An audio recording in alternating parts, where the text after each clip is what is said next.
Hello, chat. I hope your Sunday's going great. Mine's going nicely. And well, sorry I was late, honestly. I was busy making food art, and then I kind of lost track of time. I'm kind of ashamed. But I'm here now. I'm here now, and we can now play more Corpse Factory and see what on earth, what on earth is going to happen, since I think we've come back to the prologue, but this time on Noriko's side, aka Corpse Girl's side. So, yeah. Let's get things booted up and see, how things will go.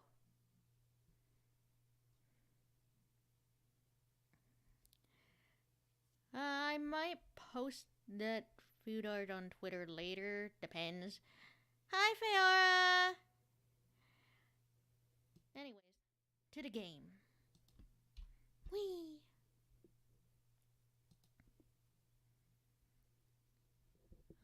Okay. Let's see. Is it capturing?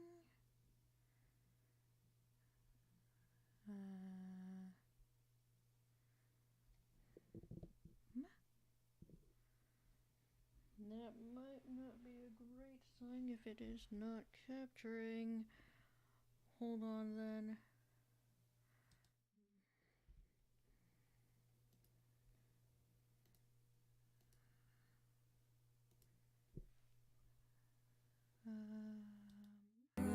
There we go.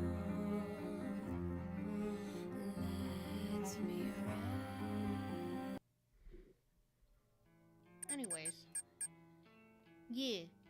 When we last left off, we got Tomoe now with us. Hooray.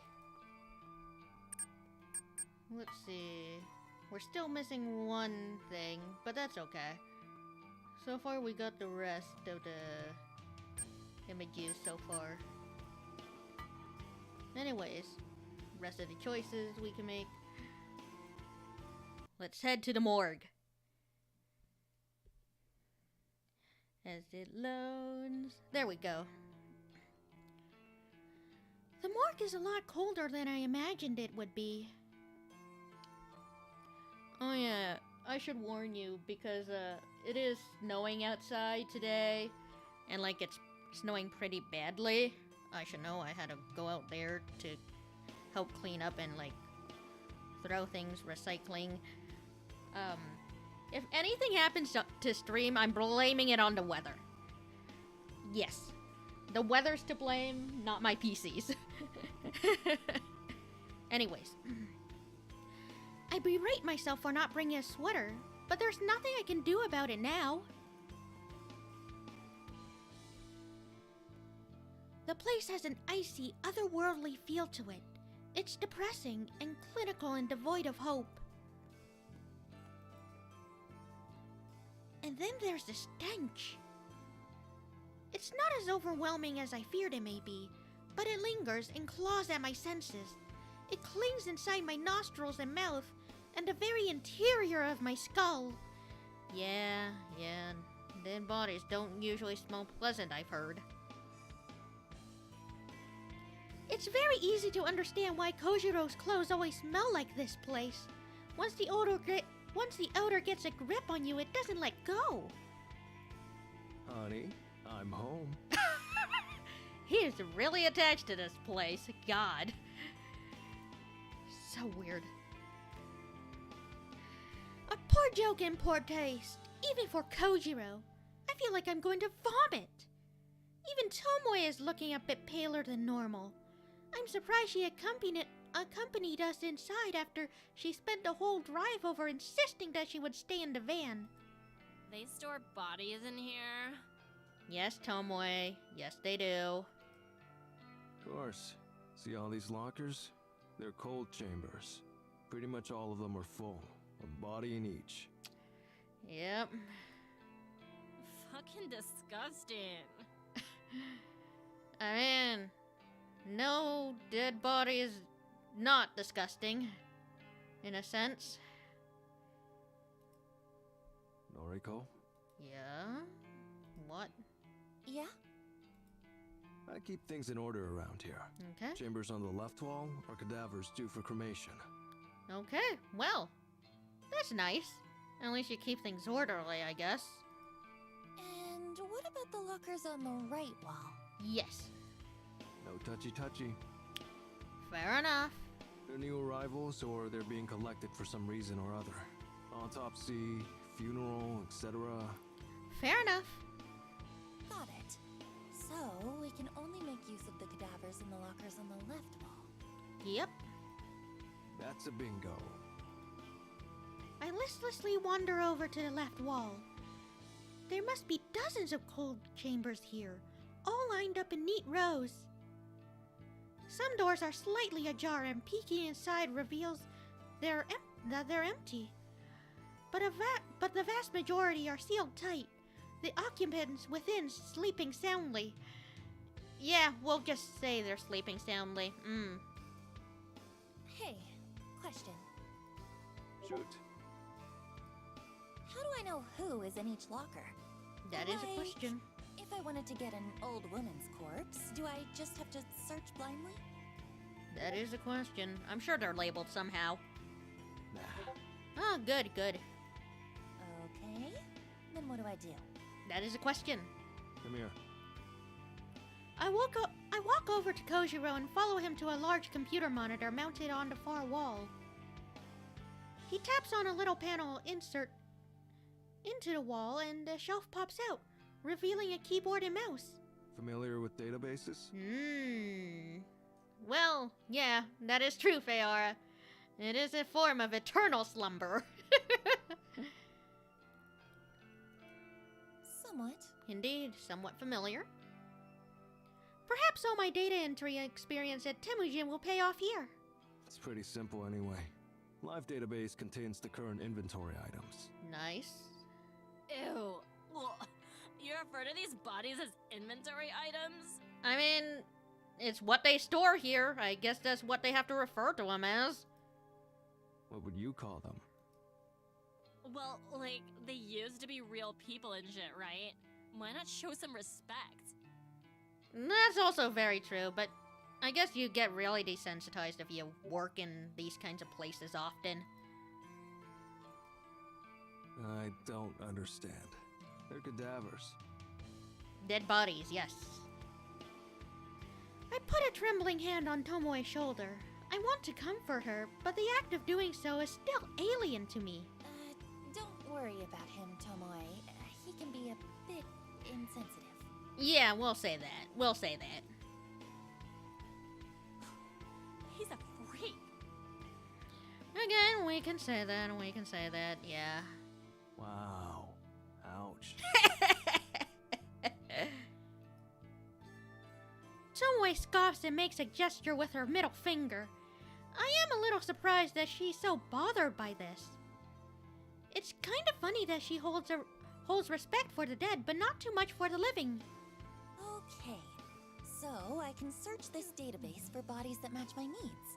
Yes. Yep. Just use the filters at the top. Not many categories, but it has the basics. Well, basics are hopefully Age what I need. range, gender, name. Not that that'll be useful to you. Fair enough. Actually, that's about it. It's enough. It'll save some time at the very least. Yeah. Okay, so you want to hoist 3 bodies today, right? You said you have 3 requests? Yeah, but... this place is kind of overwhelming.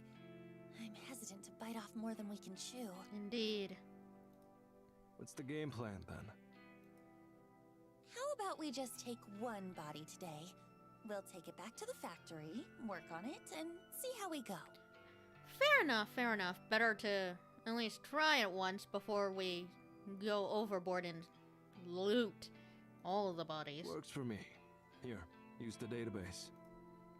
Kojiro steps away from the monitor and indicates that I should use it. I rest my sweaty hands on the keyboard and feel the cold metal buttons sting my skin. A metal keyboard. It's fitting for this cold, lifeless place. I have 3 requests currently in the works. I managed to get photos edited for all 3 of them, thanks to taking the day off from the office. There's Emi Katsuno, the bully I went to school with. Then there's the pink-haired girl, and the woman that looked tired and worn out.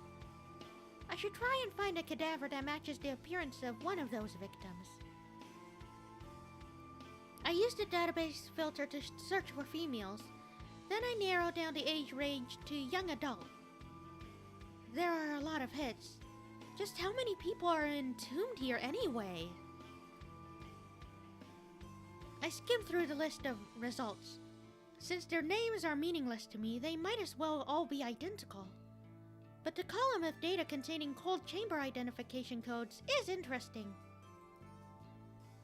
I point one of the results out to Kojiro. Hey, how do I know what these numbers mean? This one here is 64AB. This one is number 31AA. Indeed. Ah, okay. Letters correspond to location. First letter refers to left wall or right wall. Okay. Second letter refers to top row or bottom row. Ah. Give me an example. Okay, this one? Number 64AB. The A means it's on the left wall, and the B means it's on the bottom row. Ah! A is left, B is bottom. Okay. Left wall. That's the side I can choose from, right? The body's due for cremation? Yep. Okay, So A. I could grab number 64AB if I wanted. Up to you. Got it. But this one here, let's see, number 98BA. Could I grab that? No. Mm-hmm. The first letter is B, so that's on Right. the right wall. No go. Not scheduled for cremation. Right. I think I get it. Thanks. Thank you. I make a mental list of cold chambers on the left wall that fit my needs. I'm going to start cracking open some of these sarcophagi. Indeed. Haha. That's a new one. Mad. I hope that my nervousness isn't showing. I almost can't believe that I'm about to examine corpses in the flesh. Corpse Girl would be proud of me right now. As I walk over to the left wall of cold chambers, I catch a glimpse of Tomoe. She's standing by the exit, swiping on her phone as she taps her foot. I reach the first locker I want to look at. Here we go. Indeed. There's a metal handle on the front of the chamber. It's paired with a release button, which I gather has to be pressed in at the same time as the handle is pulled forward. I grip the handle tightly, press the button, and pull with all my strength. A hiss echoes throughout the morgue as frigid, pressurized air billows out of the chamber. The door is now wide open, revealing the darkness within the locker. I peer inside. I can make out the shape of a body bag lying atop the sliding tray inside the locker. I thought the body would slide out automatically. No. Yeah, They just pull the tray out, like you'd pull out an oven tray. great. I take a deep breath and grab the edge of the tray and then slide it out. Thankfully, the thick rollers along the bottom rail do most of the work. And once it has momentum, the tray slides all the way out of the chamber. My prize is revealed at last. A musty white body bag, packed full with a decomposing corpse. And now what? Well, open the bag. Just unzip the HRP. The what? The bag. Kojiro rolls his eyes. The body bag. Yeah. Unzip it, but cover your nose. Yeah. I do as I'm told. My left hand pinches my nostrils and my right hand grips the tag attached to the bag zipper. I tug the tag down and drag it along the length of the bag. The zip makes a familiar zzz sound, and I smell the decomposing corpse and vomit on the ground and fall to my knees, trying to catch my vomit and hold my nose closed at the same time. tears well in my eyes, and I can't help but cry as the stench strikes me across the face again and again, and the river of bile and sick pouring down my clothes feels like a searing hot cattle prod against my skin. The sight of the corpse in the bag flickers in my vision and sears itself into my retinas. I can't get it out of my head even when I close my eyes, and I can't get it out of my head, and I can't not see it anymore. I can't help but think of my own reflection, and how much I resemble Noriko and Corpse Girl and the corpse in the bag all mixed together in some completely fucked up hybrid of decaying corpse and decaying flesh and bone. I think Kojiro or Tomoe or Aoi grabs my shoulders to drag me away from the body. But Aoi isn't here anyway, and the hands feel so strong and warm and not brittle and lifeless like mine. And not slender and perfect like Aoi's. But I get dragged away regardless. And my eyes are watering and the fluorescent lights on the ceiling are magnified by my tears, and I want to tear my eyes out and get the sight of the corpse out of my mind. I've seen so many corpses over the last year. I've seen countless photos of bodies dismembered and asphyxiated and electrocuted and shot and maimed and drowned, and yet the decaying corpse in the body bag, or the HRP as Kojiro called it, is worse than any of them. And it's worse than anything I could have ever imagined. And it's worse than me and worse than Corpse Girl, and for a fleeting moment I begin to question what I've spent the last year doing. What am I doing involving myself with the dead and buried? The frantic screams of a girl resound in my ears and my eyes and my nostrils, and I think she's calling my name, but it doesn't sound like my name. It sounds like Noriko or something along those lines. Maybe Yuriko? Maybe she's calling out for my sister, but my sister isn't here and Noriko isn't here, and I'm the only one lying on my side on the cold tile floor, and covered in warm vomit and hot tears, and I feel the body lying next to me and smiling and offering me a cup of coffee from that lovely French cafe I went to one time. I picture that lifeless corpse in my mind, smiling and calling me names like bitch queen or goth bitch or bitch bitch. Basically any senseless name she can pair with the word bitch. That word I hate so much that Yuriko used to always call me. That mother used to always call me. That word that carries so much hate and contempt that yet rolls off the tongue so easily. The lifeless corpse keeps calling me names, keeps taunting me, keeps growing out her long blonde hair as she taunts me with her fake smile and her fake eyelashes, and corners me in the classroom and pulls my chair and rips out a fistful of it. Pulls out my hair and rips out a fistful of it and laughs and calls me bitchy bitch bitch bitch bitch, and screams and cackles, and I realize that she's always bullied me like this, and I hate her for it, because I never did anything to her. I never did anything to Emi Katsuno, but she always bullied me. She never bullied Aoi because no one was allowed to bully Aoi because the teachers all said so. They all said she's been through too much already, but it's okay to bully Noriko or me or Noriko, that's fine. They all said so, so Emi liked to bully me and call me the bitchin' bitch. That she liked to pull my hair out, but that's fine because hair grows back eventually, and it meant that she didn't bully Aoi in any way. Aoi, so in a way I was protecting Aoi, and that's all that ever really mattered. And the corpse in my mind isn't Emi, but it might as well be.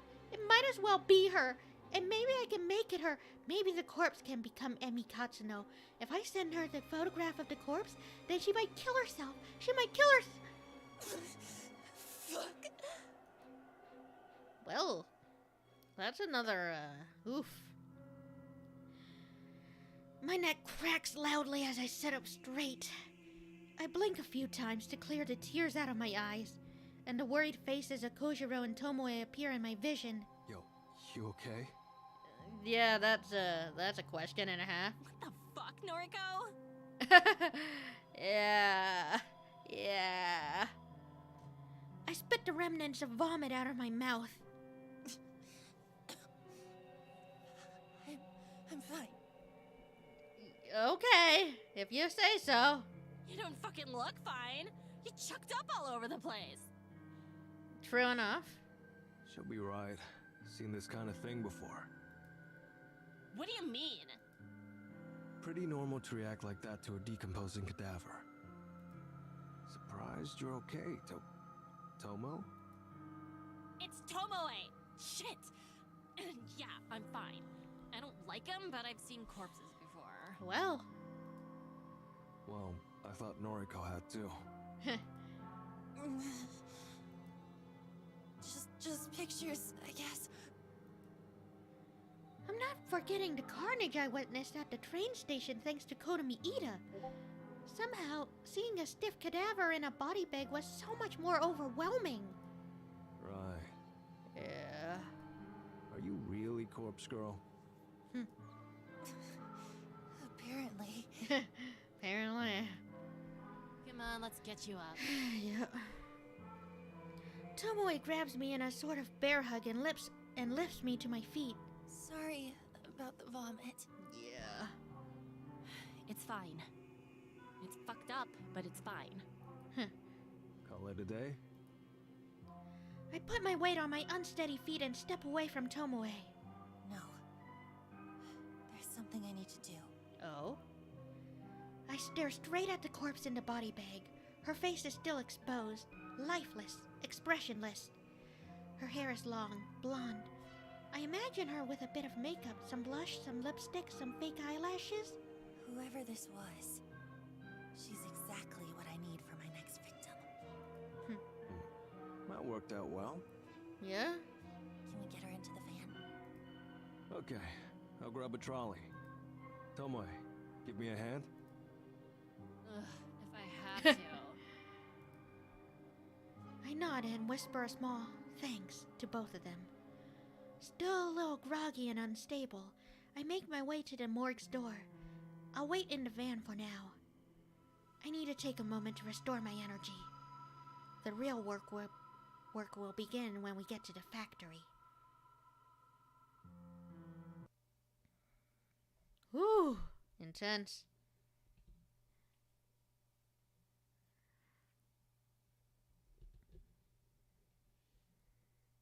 Intense.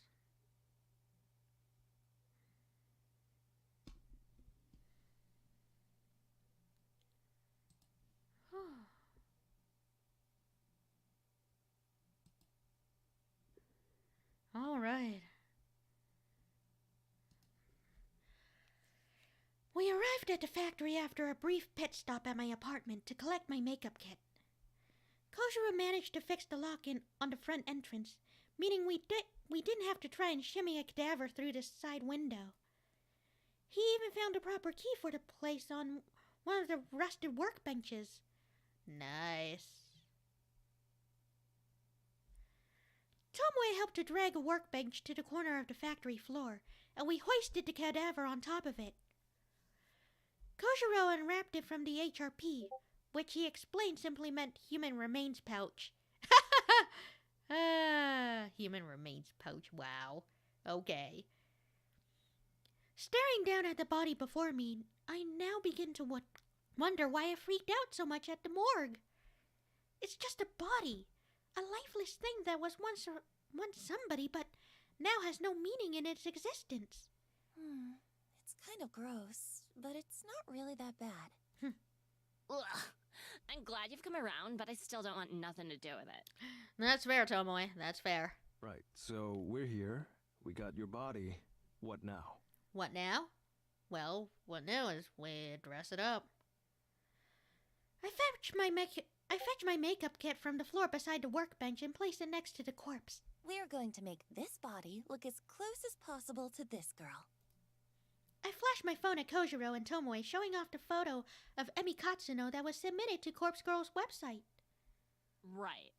But why? Why? Because then we can photograph it and convince the victim, Emmy, that it's her own dead body. Fair enough. Why? Yeah, she does have a point. On all the whys. I furrow my brow. Kojiro coughs in an attempt to hide his laughter. That's how Corpse Girl does things. Mm-hmm. I don't know. Sounds like a shit plan. We went to all that effort to steal a dead body and you just want to take photos of it? I mean... Look, so far I've done everything with photo manipulation. And sometimes it's successful. Like with Akane Sometimes. That bitch? Yeah. It convinced her to kill herself. But I'll admit that it hasn't worked so well on Corpse Girl's other victims. Mm-hmm. So you think repeating the same thing that don't work over and over again will eventually work? She's got a point, Noriko.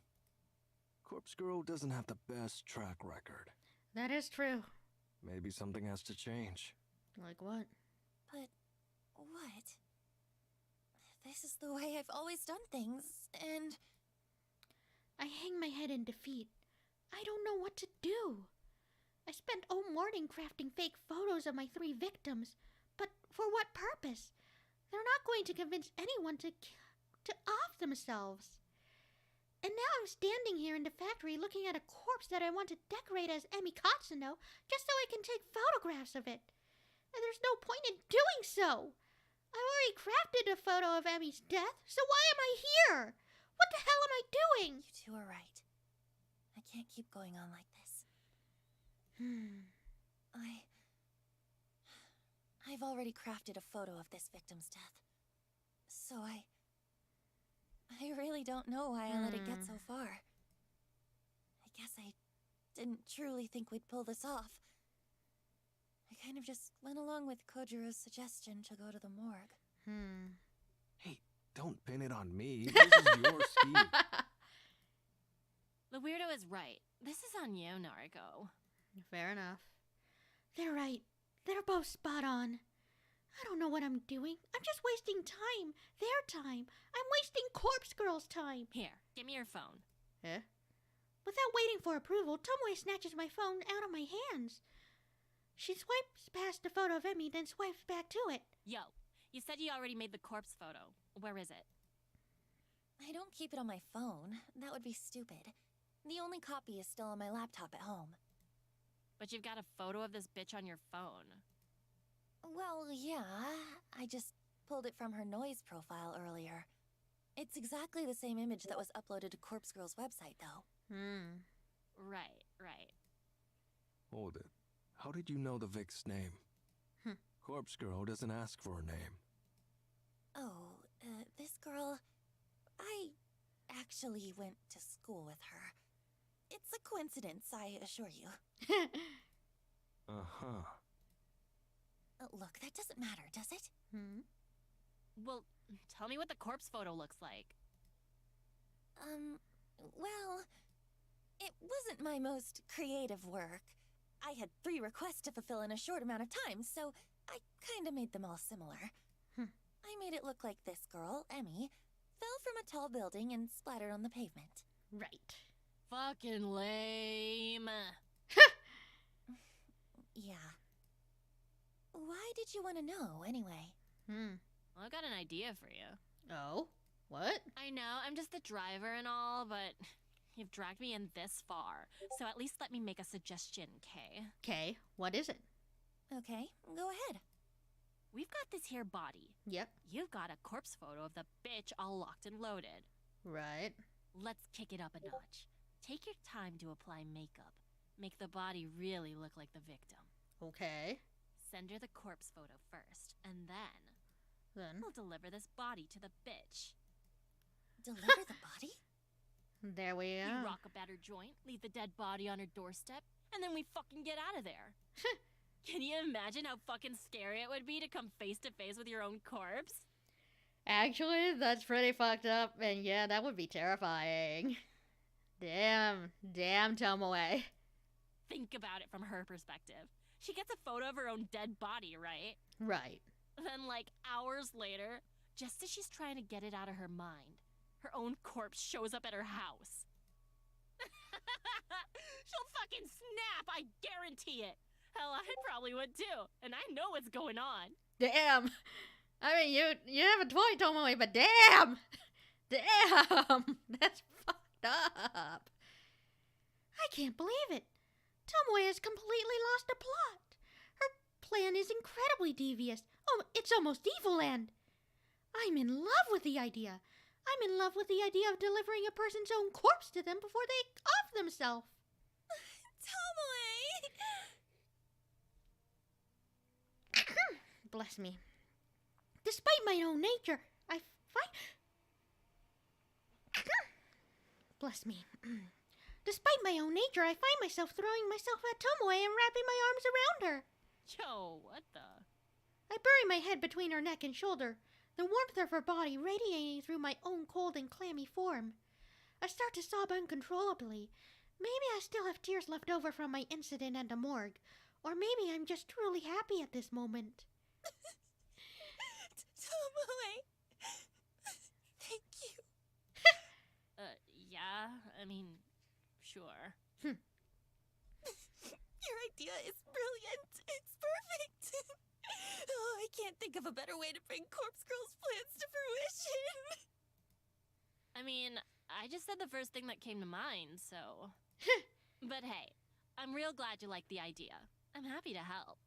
I wipe my eyes, but I don't let go of Tomoe. Hell. I wonder if you'd make a better Corpse Girl than me. Don't be stupid. I just had one good idea is all. Now, come on. It ain't like you to get all sappy. Pick yourself up, yeah? Yeah. Right. In a moment. I nuzzle my cheek further into Tomoe's neck and feel her skin prickle underneath my breath. She tenses up a little bit, but doesn't push me away.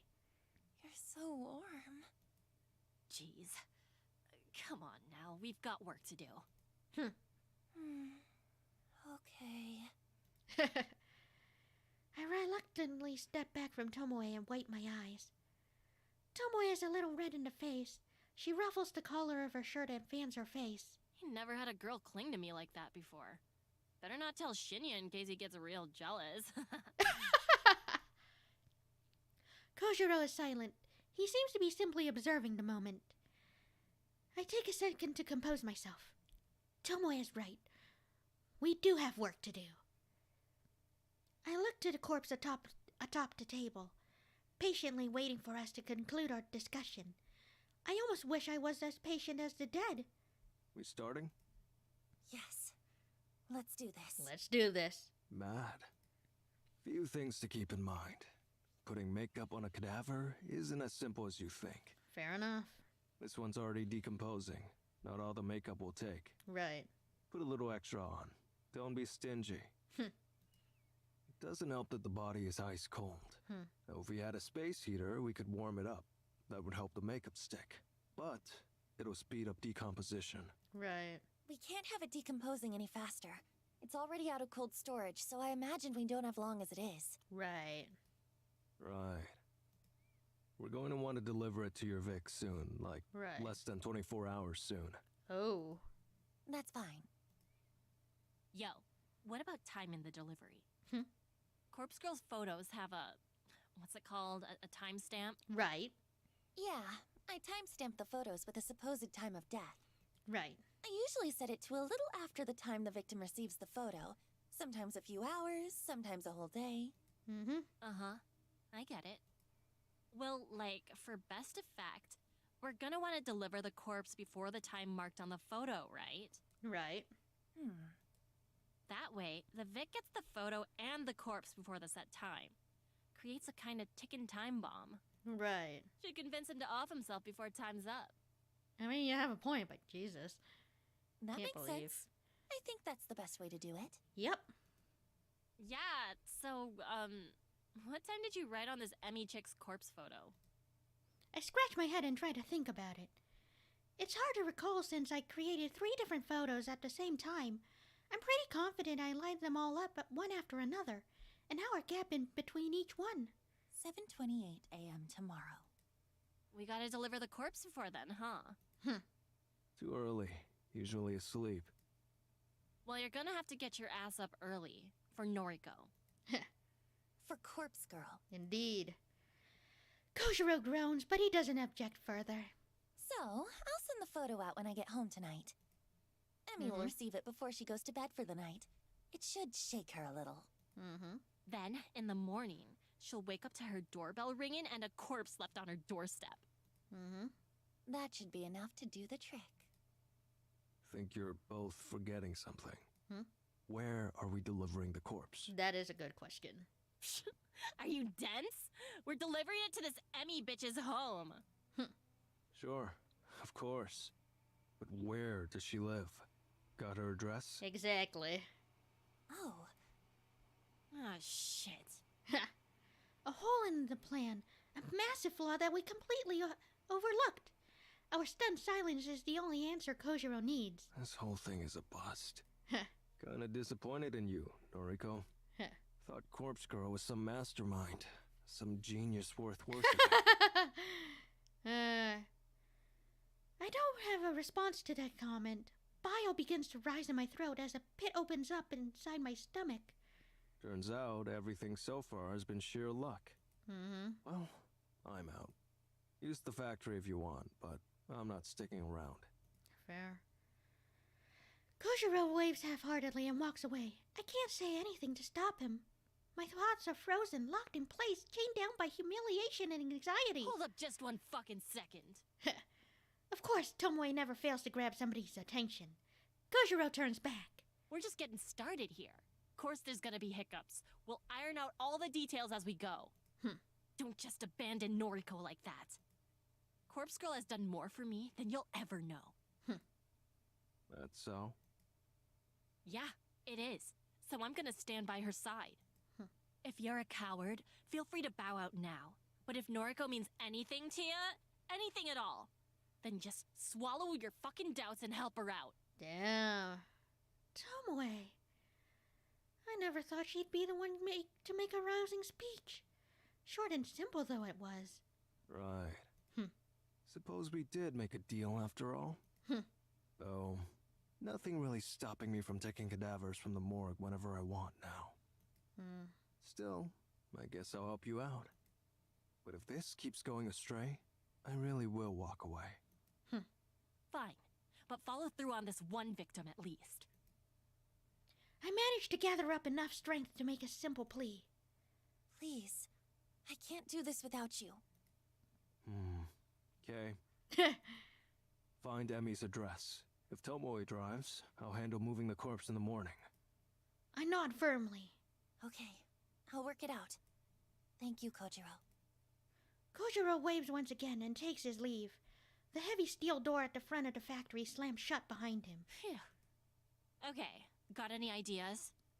Maybe one. Can you call Shinya? Ask him if he remembers Emi Katsuno from school, and see if he knows where she lives. Shinya? Oh yeah. He said once that you went to school together. Guess he might know Emmy too, huh? My thoughts exactly. I'm going to make a call as well. I quickly make a call to Aoi. As the phone is ringing, I look up at the skylight above. The sun has nearly disappeared from the sky, and we're running out of light. If there was electricity connected here, we wouldn't have a problem. But if it gets much darker than this, we're going to struggle to apply makeup to the cadaver. Noriko? Hey, me again. Feels like we just spoke this morning, hey? It was this morning. Yeah. Listen, just a quick question. Oh no. Really? Hold on. As I... That's weird. Thought I'd aired this out like a few days ago. Is it really? Yeah, that is a quick question. Let me see if I can get this back up and running again because... I guess this old gaming PC is starting to show its age.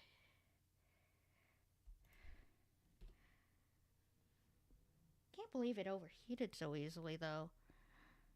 Since I swear I just cleaned it up.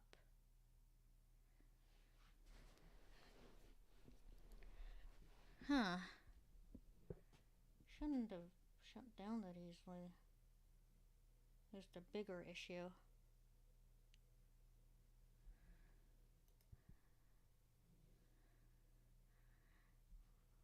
Let's see if I can... Alright, yeah. Should be all good now. Okay. Although that was weird. Again, I thought I set that up a while ago, but let's continue on. Quick question. Do you remember Emi Katsuno from school? Do you? Katsuno? Yeah. Okay, that's really freaky, Noriko. Eh? Huh? What is? I bumped into Katsuno just today at the mall. Oh? You're kidding. I'm serious. She was pretty distressed, actually. Oh? She just got fired from her job. Well. I see. Actually, it's kind of funny.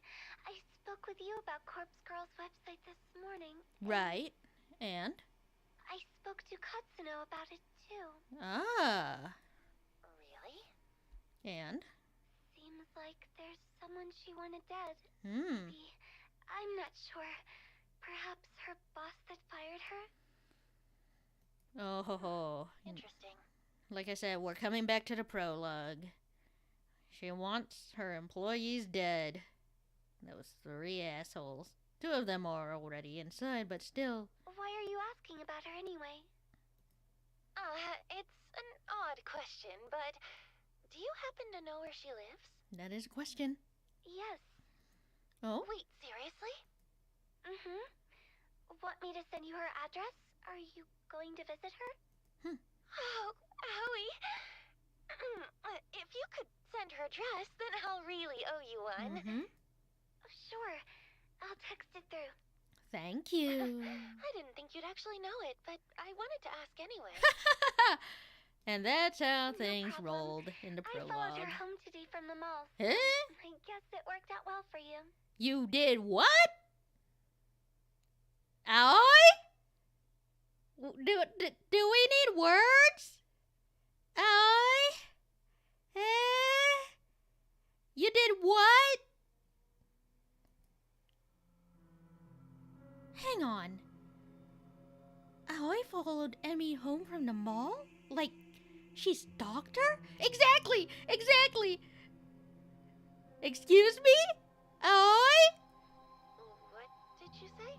Yeah, what did you say? Oh, I followed Emmy home today. Why? I got on the train carriage behind hers. Well, don't worry. She didn't see me. Okay, but why?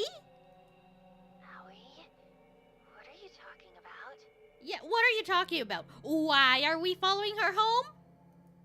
Well, I wanted to find out if she was going to use Corpse Girl's website. Why? But that doesn't constitute what? Huh? Since I recommended it to her and all. Okay, but it's, I don't know what to say. yeah, neither do I. Hey, I'm still at work, okay? I shouldn't really be talking on the phone. That's fair, but you. We'll chat later. Yeah, we'll chat later, but Bye-bye. bye. Howie, wait, don't hang... Too late.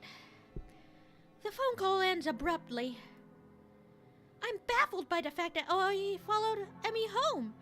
I can't quite figure out what must have been going through her head at the time. But right now I don't have the time to worry about it. I need to finish up here at the factory. I noticed that I have an unread message on my phone. I open it up to find Ally has sent me Emmy's full address. Well, at least I got the address. Mm-hmm. You got it? Nice. Shinya barely remembered the chick, apparently, so it wasn't really helpful, sorry. That's fine. No trouble. We got what we needed. Mm-hmm. It's getting dark. Help me put some makeup on the corpse.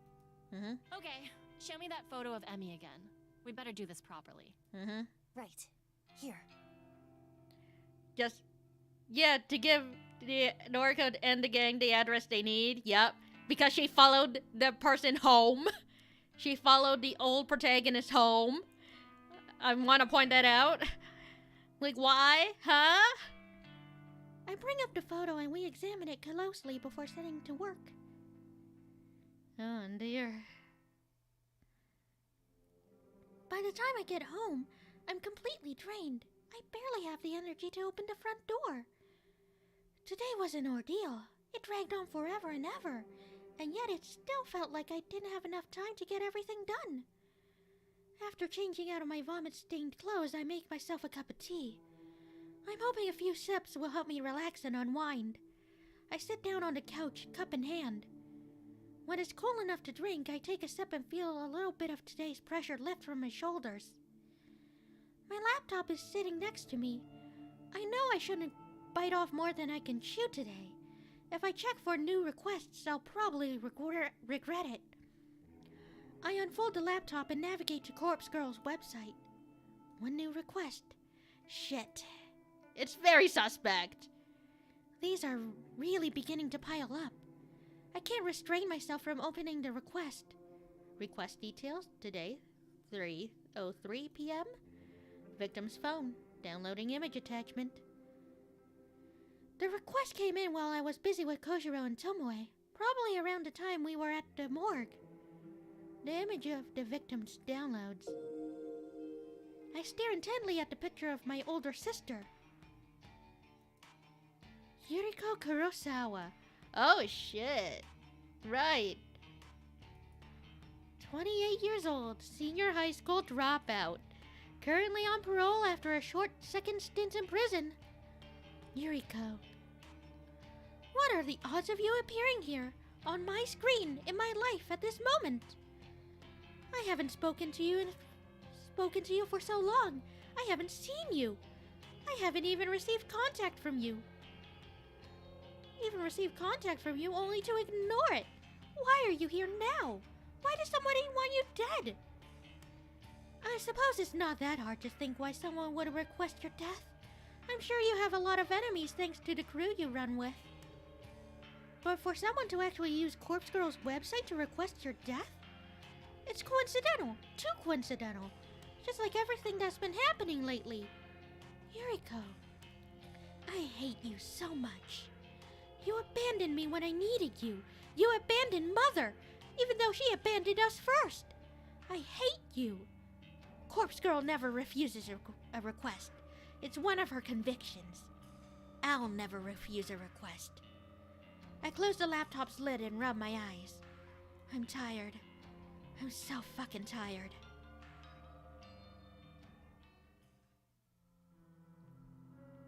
Saturday morning. She's dead. Splattered in the flower bed. Probably matches the photo you sent. Wish I'd seen that. Thanks, Kojiro. And thank Tomoe for me. No prob. Where are you, anyway? Parking lot across the road. Perfect view of her apartment. People are coming outside. Well. Must have heard the splat. Mad. Yeah. We'd better gun it. Yep. See ya. See ya. Okay, bye. Bye. Yeah, there's gotta be somewhere going on. Well, I mean, we read the prologue, so we know that Yuriko Kurosawa was sent by Emiko, yeah. That's one coincidence down. I hang up the phone and smile, and a smile fights its way across my tired face. Emi Katsuno is dead. She offed herself thanks to the trauma of discovering her own corpse at her doorstep. Even though I forgot to send a corpse photo last night. I nearly fucked up our entire plan due to how exhausted I was. By some stroke of luck, I managed to wake up early this morning. Thankfully, my first thought upon waking was to send a photo. Emmy would have received a picture only an hour before the time marked on it. It was a close call. A very close call. But I can't help but wonder if it worked in our favor. Kojiro and Tomoe rushed over to our apartment to deliver the corpse, forcing Emmy into a confrontation with the photo, an imminent time of death, and then the delivery of her own corpse, all in the space of an hour worked to our advantage. It worked so well that I'm starting to consider making this our regular mode of operation. I glanced at the burner phone atop the coffee table. Since Emmy is already dead, there's no point in me waiting 24 hours to discard it. I'll get rid of it right away. After that, I'll have to figure out what to do about the other remaining requests. I still have 2 photos of victims I crafted on the same day I made Emmy's photo. With all the urgency of plotting Emmy's demise, I didn't have a chance to send them. I'll have to edit them a little bit, because the timestamp on them are now out of date. But that's okay, it's a quick fix. And then there's the request of Yuriko Kurosawa. Yeah, too many coincidences. I'll need to deal with that too, eventually.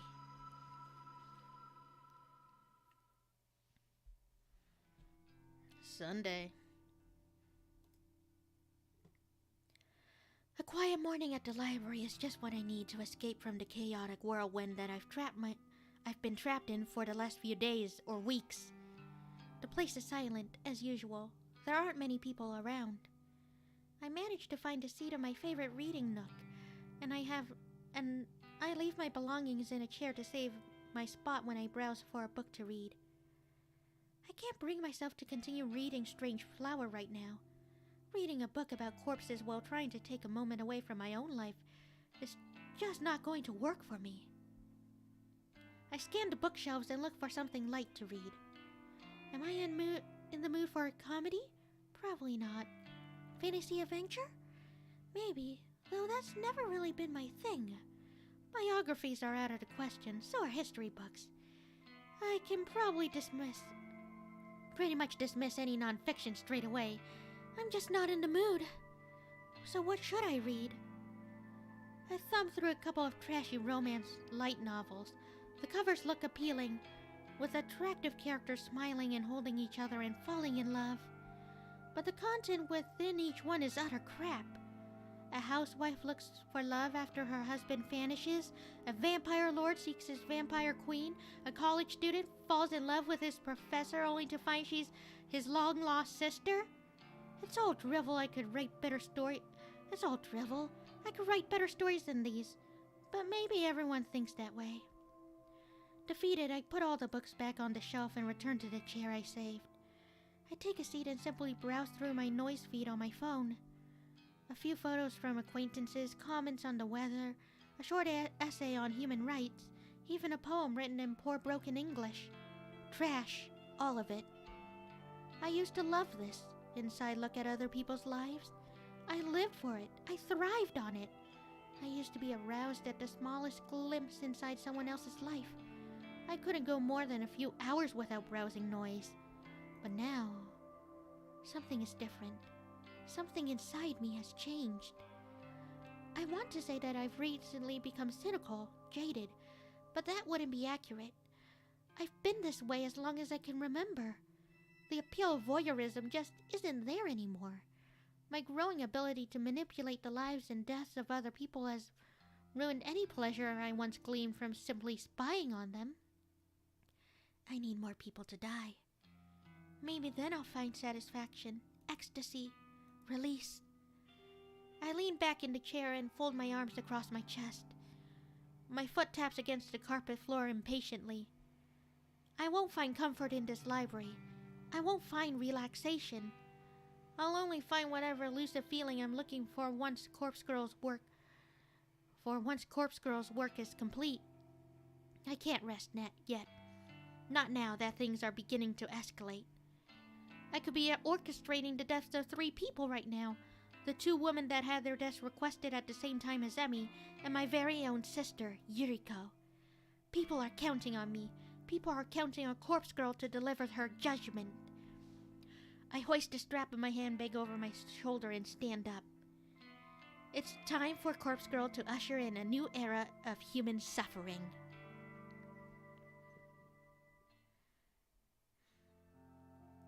Monday morning.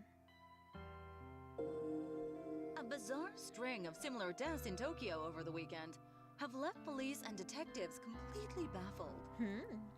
We have Chief Detective Fujikawa at the Tokyo Metropolitan Police Department in the studio today to discuss the events. The start of ruination. According to eyewitness reports, a young woman plummeted to her death from an apartment building on Saturday morning. Right. 2 other women suffered a similar fate in different locations late on Sunday night. Police have not yet released information on the identities of the young women. Would you care to share your thoughts, Detective Fujikawa?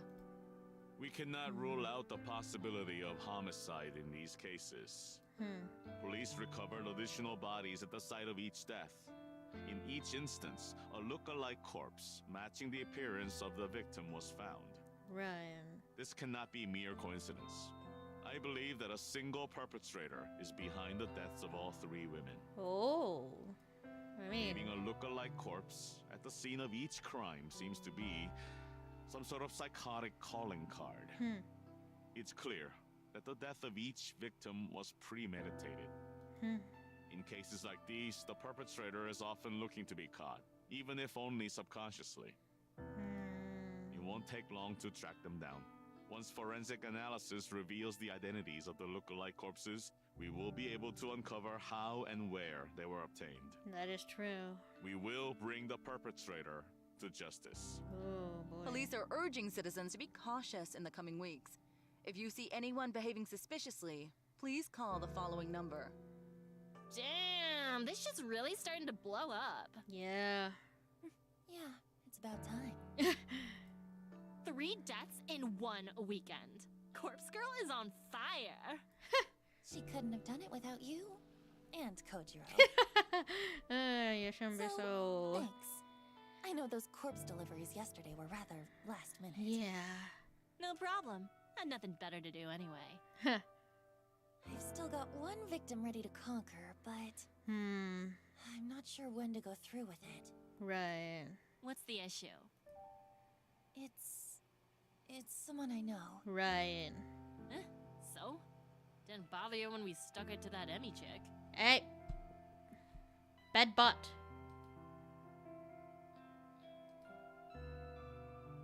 Bad butt.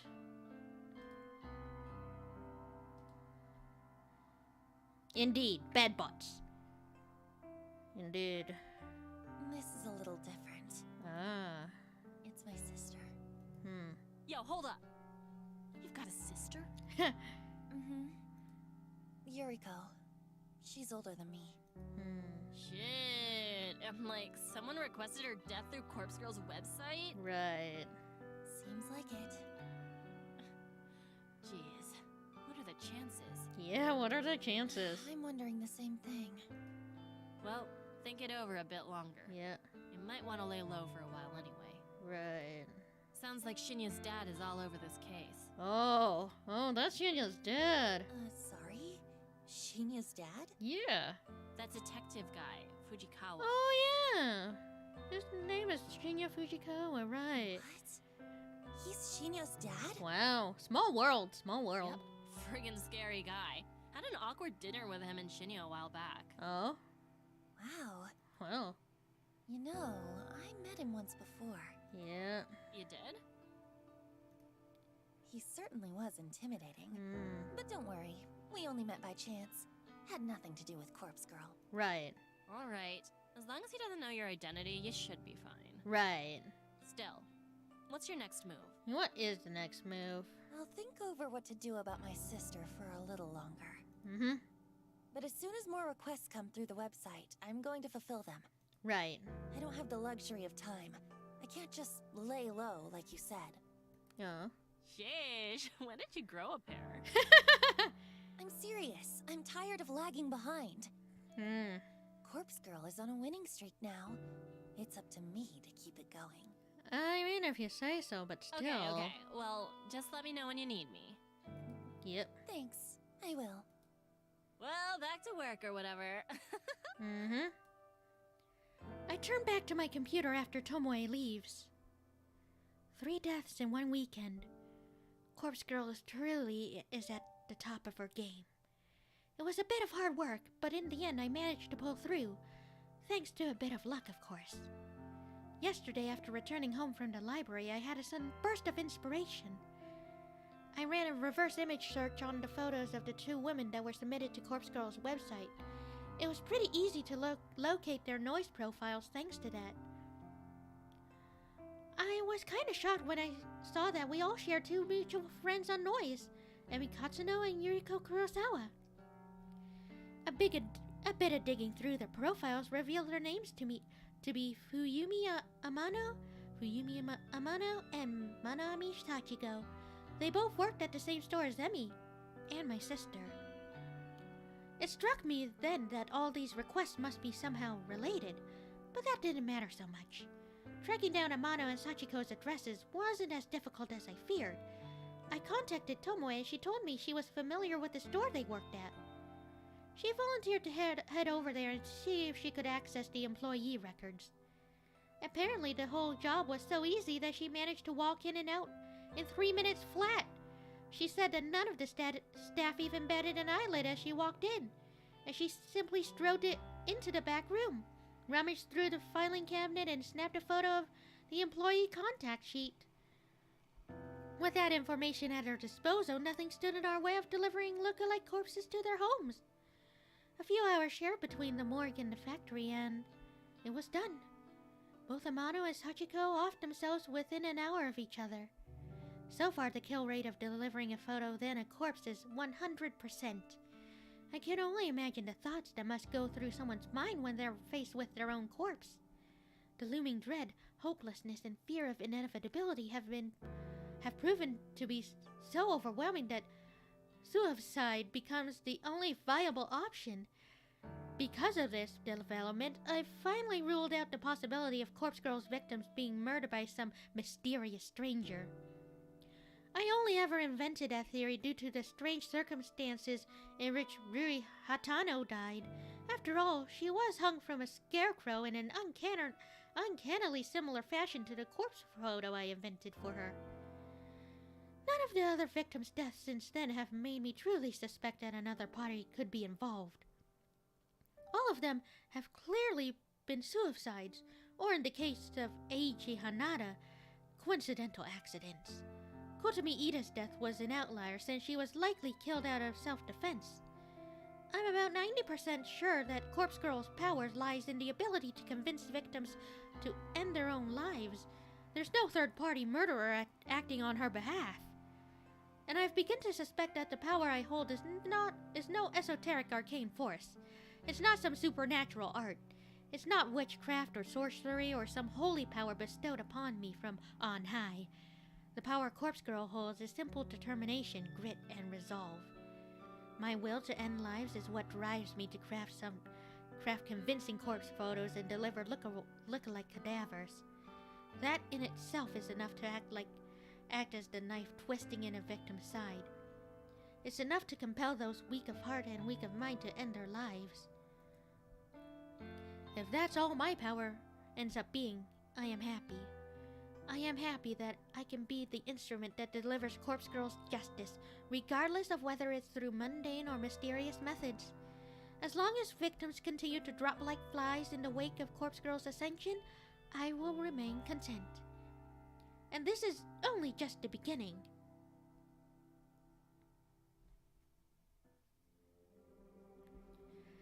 There are no new requests when I log into Corpse Girl's website this evening. I'm strangely okay with that. There's something I want to do before more requests come through anyway. I'm going to make some updates to the website. A few improvements that will considerably ease the workload placed upon Corpse Girl, Kojiro, and Tomoe. In the website's admin settings, I add a couple extra data fields to the front page. Instead of just asking for a photo and a phone number, the website now requires a victim's address to be provided. This will ensure we can successfully deliver a corpse for every request. In addition, the site now asks for the victim's name. I have always been hesitant about requesting this specific detail. I never wanted to know the names of the people Corpse Girl will kill. It creates familiarity, and I always used to worry that it would prevent me from going through with the request. But more than all of that, I fear that I would delve too deep into somebody's life. I fear that I would become too attached, too entranced by standing on the outside and looking in. Knowing someone's name would have allowed me to easily find victims online and go down the rabbit hole of spying on their private lives. My voyeuristic fetishes would have defeated me. I know myself, and I know that I would have become far too interested in a person to carry out their death. It's the same reason why I never reverse image searched a victim's photo before yesterday. Now that things are escalating, now the Corpse Girl needs a victim's address to ensure a kill. I have to get past all of that. I have to be strong for Corpse Girl. I'm somewhat relieved that the timing is suitable. After all, I haven't been as aroused as usual when stalking people online. I don't know if my libido is just low or if I truly have become uninterested in such things. Either way, I believe I'm able to cope with the burden of extra knowledge. Learning victims' names, addresses, all of that. It's going to work in Corpse Girl's favor. And I'm surely strong enough now to not give in to temptation and succumb to scopophilia the scopophilia that has plagued my existence for years. After adding the victim's name and address fields to the website, I decide to add one final touch.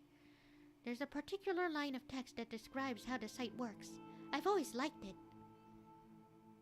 It says your victim will receive a photo of their own corpse shortly before they die.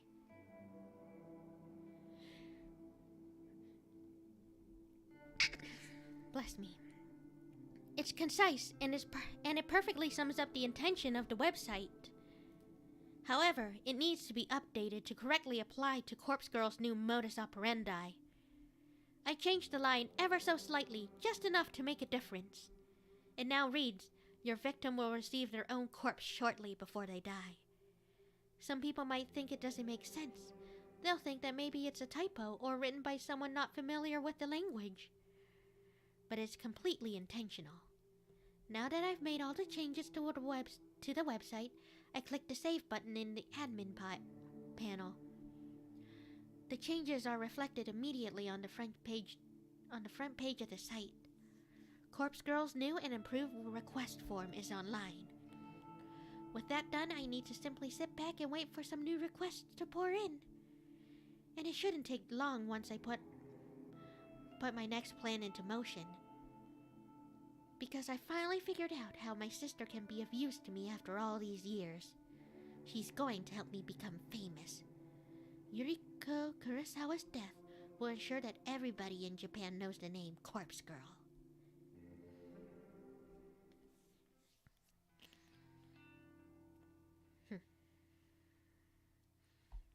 For the first time in a while, my fingers scrape against the bottom of the cabinet drawer. Oh, shit. I fumble around and grab the last remaining burner phone in the drawer. It's a fairly modern handset from around 3 years ago. These newer models never retain their battery charge for more than a month or so when they've been inactive. Thankfully, it uses a generic charger, so I quickly plug it into the kitchen outlet and wait for it to return to life. I glance back down at the open drawer. It's completely empty now. I'm going to need to restock my supply of burners if I hope to continue with Corpse Girl's work. I nervously bite my fingernails at the thought. Getting these phones isn't easy. It's free, yes, but not easy. If I get busted trying to lift a stack of them, that might very well be the end of me. I'll have to obtain as many new phones as possible at some point today. Once Corpse Girl kills my sister, my website is going to explode with new requests. I need to be as prepared as possible. I decide to finish getting ready for work while the burner charges. As much as I like to simply skip out and deal with my sister, I do need to pop into the office. Missing too many days is going to lead to getting fired, and that might compromise my mission. I take my medication, I apply my makeup, I pack my handbag. It's also mundane, but it's also necessary. Each day is the same routine. There is comfort to be found in that, especially for someone like me, but sometimes I remember the excitement of finding myself in new situations. Even if those situations end up with me lying in the muck of a bathroom floor or against the stone-cold tiles of a morgue. When I'm ready to leave the apartment, and I snatch the burner phone up and check the battery. It's at around 40%. That should be plenty. I stash it in my handbag so it's ready for action when the time comes. I'm out the door at the same time as every other day.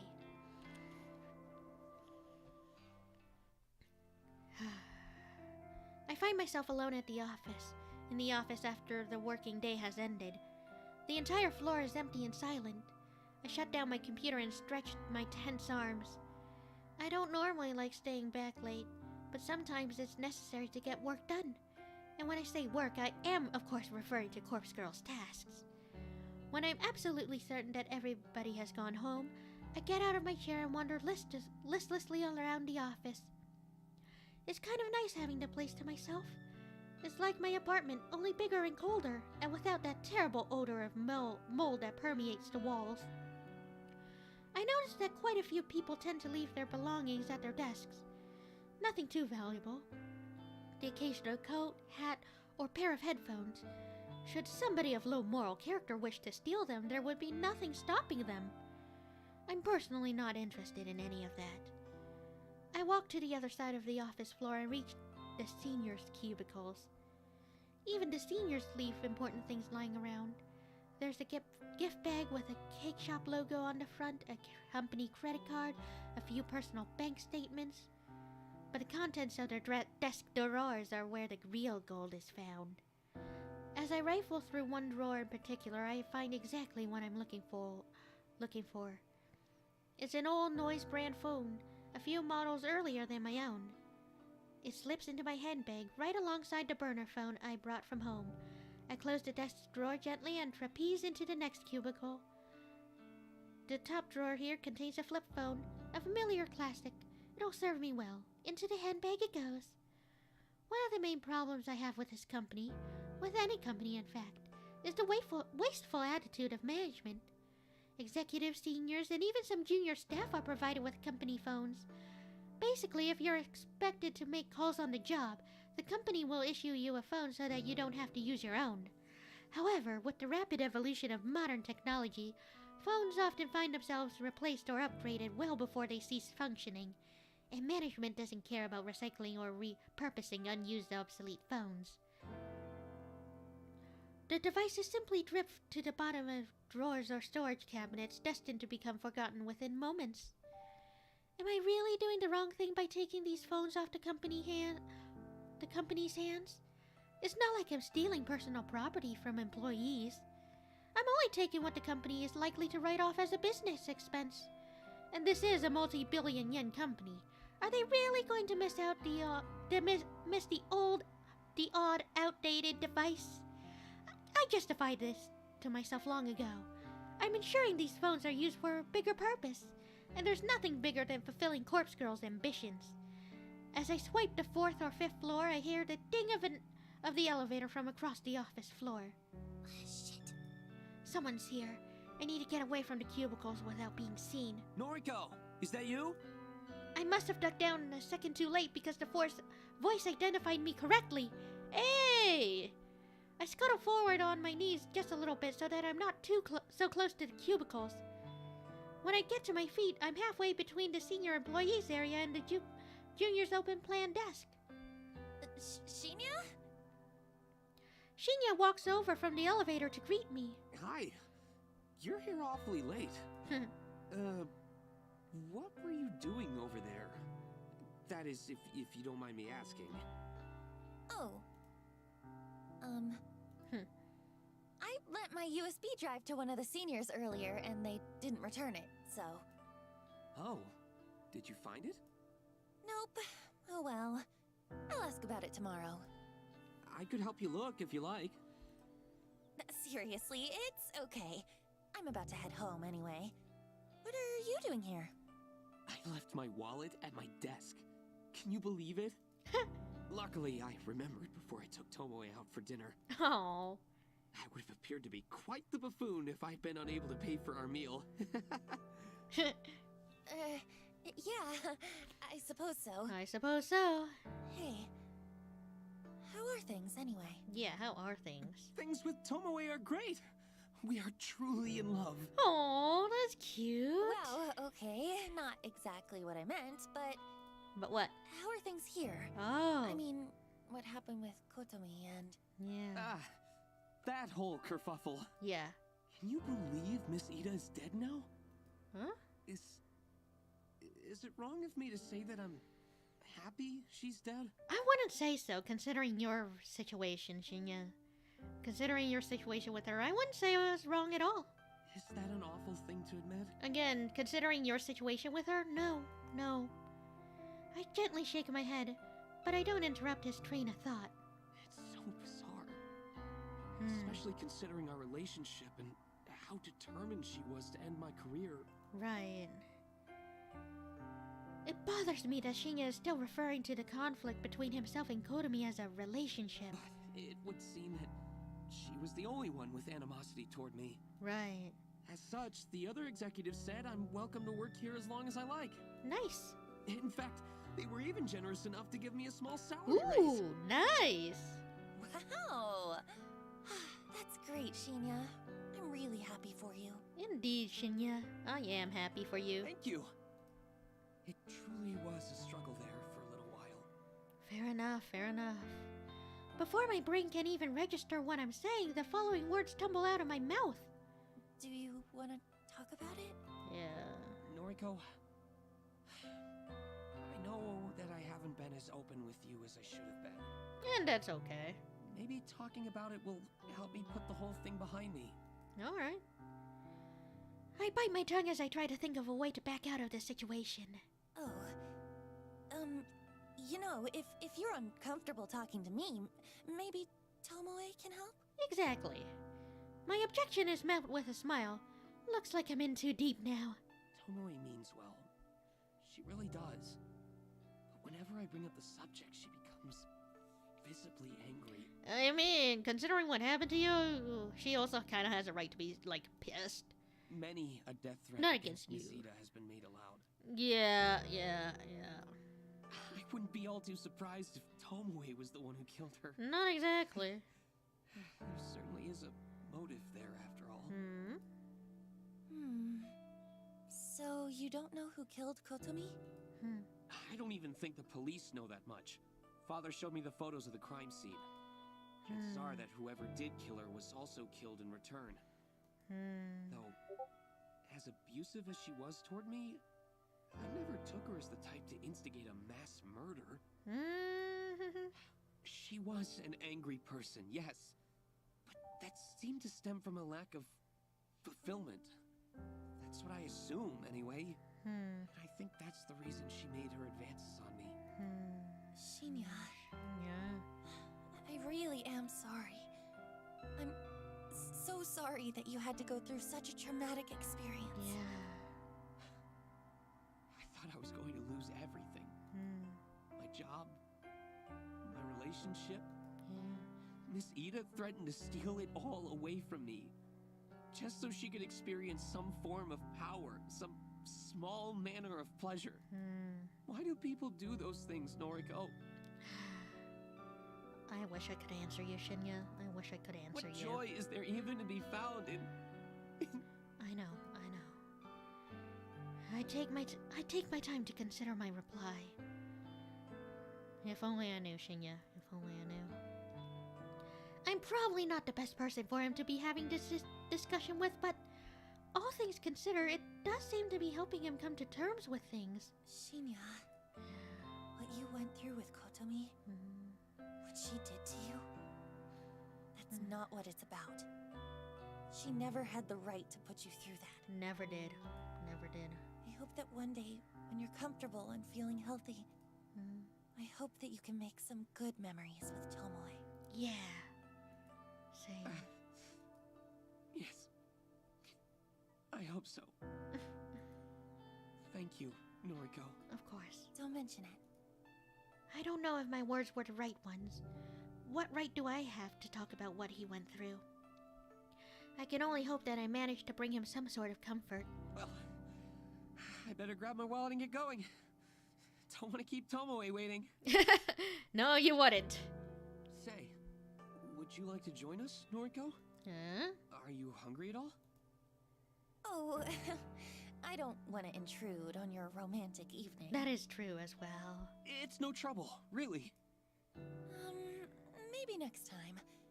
I have some things I need to do tonight. Okay, no problem. Well, see you later. Shinya takes off towards his desk. I breathe a sigh of relief as I hoist my handbag up from the ground, feeling the reassuring weight of my newly acquired burner phones. I enter the elevator and give a polite wave to Shinya as the doors close.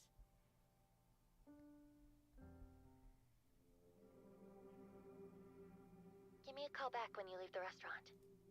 You want me to drive tonight? It has to be tonight. We talked about this. But Please. Kojiro is on standby as well. fine. Not like I've been dying to bring Shinya back to my place or nothing. Don't push Shinya. Let him tell you when he's ready. Yeah. Yeah, I know. Look, I'll probably be out of the restaurant in an hour. That cool? Yes, thanks. Bye! Tomoe hangs up.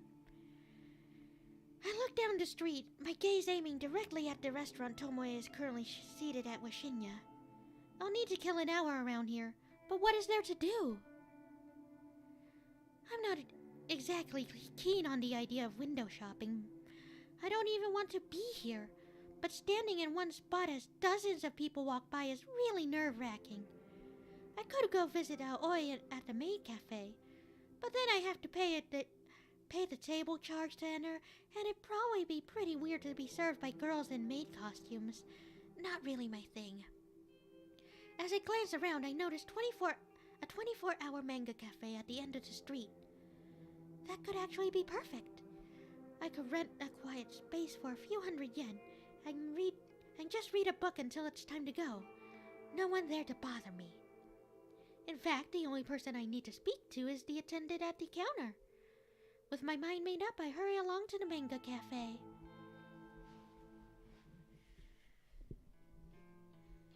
Pretty late. Come on, you're a night owl. What are you complaining about? Just making chit-chat. Well, instead of talking, how about you hold that flashlight still? I can't see what I'm doing with you waving it around. Yes, ma'am. I'm nearly done anyway. Fucking Yuriko. This wouldn't be so difficult if she didn't have different haircuts in every single photo on her profile. I'm just going to have to estimate the length of her hair for now. The corpse on the table in front of me looks like an uncanny clone of my sister. I snip away a little more hair from her fringe, then put the scissors aside. You two must be close. The opposite. Makeup's done! Thanks. Looks good. Tomoe beams as she puts the cap back on the lipstick in her hand. I think we're done. Can you zip up the bag? I really need to wash my hands. You got it, boss. I step away from the corpse and plunge my hands into the ice-cold bucket of water on the factory floor. I have to admit that we've become pretty good at this whole thing. In just a week or so, we've managed to refine our art and synchronize our duties. Okay, load her in the van. I'm going to send the corpse photo now. You sure about this? You think she's gonna be awake this time of night? I'm positive. This is the best time to do it. According to our noise feed, Yuriko Kurosawa is currently attending a massive party. I'm sure the venue will be packed to the brim with her scumbag friends. She's been posting about it for days. It wasn't hard for me to find out all the information I needed, since whoever organized the party posted it as a public event. Yuriko is about to receive a photo of her own corpse, and in less than an hour's time, she's going to receive her carbon copy corpse in a body bag in front of at least 100 people. The mass panic that will break out is sure to be hilarious. I don't want to miss it, and I don't want to miss my sister's final moments. Maybe she'll off herself in front of her closest friends, or maybe the terror will slowly eat away at her, and she'll go home first before deciding she just can't take it anymore. I'm happy with either result.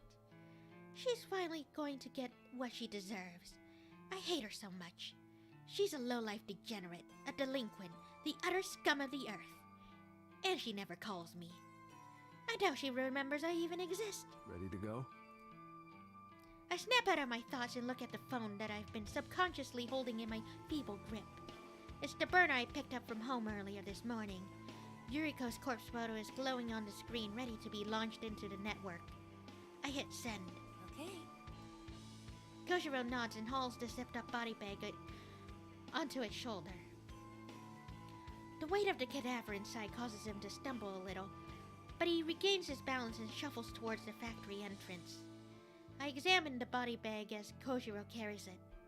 It's the same white HRP that we picked up from the morgue, but I've made a rather nice adjustment to it. Big, bold letters are scrawled along the sides in purple and black permanent marker. It says, "With love from Corpse Girl."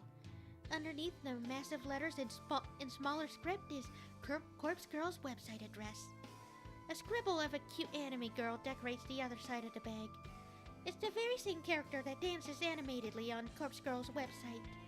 Tomoe told me this was a bold move. Kojiro didn't seem to care. Yuriko Kurosawa is about to be publicly executed. Tonight is the night that Corpse Girl becomes known to the world. This is the quietest house party I've ever witnessed. I only managed to catch a glimpse of it before Kojiro shields my eyes with his ice-cold hand. I want to object to him censoring my vision, but the smell of blood causes me to lump against his shoulders, and I resort to whimpering quietly as he places me gently on the ground. The vision of the house party from hell is still vivid behind my closed eyes.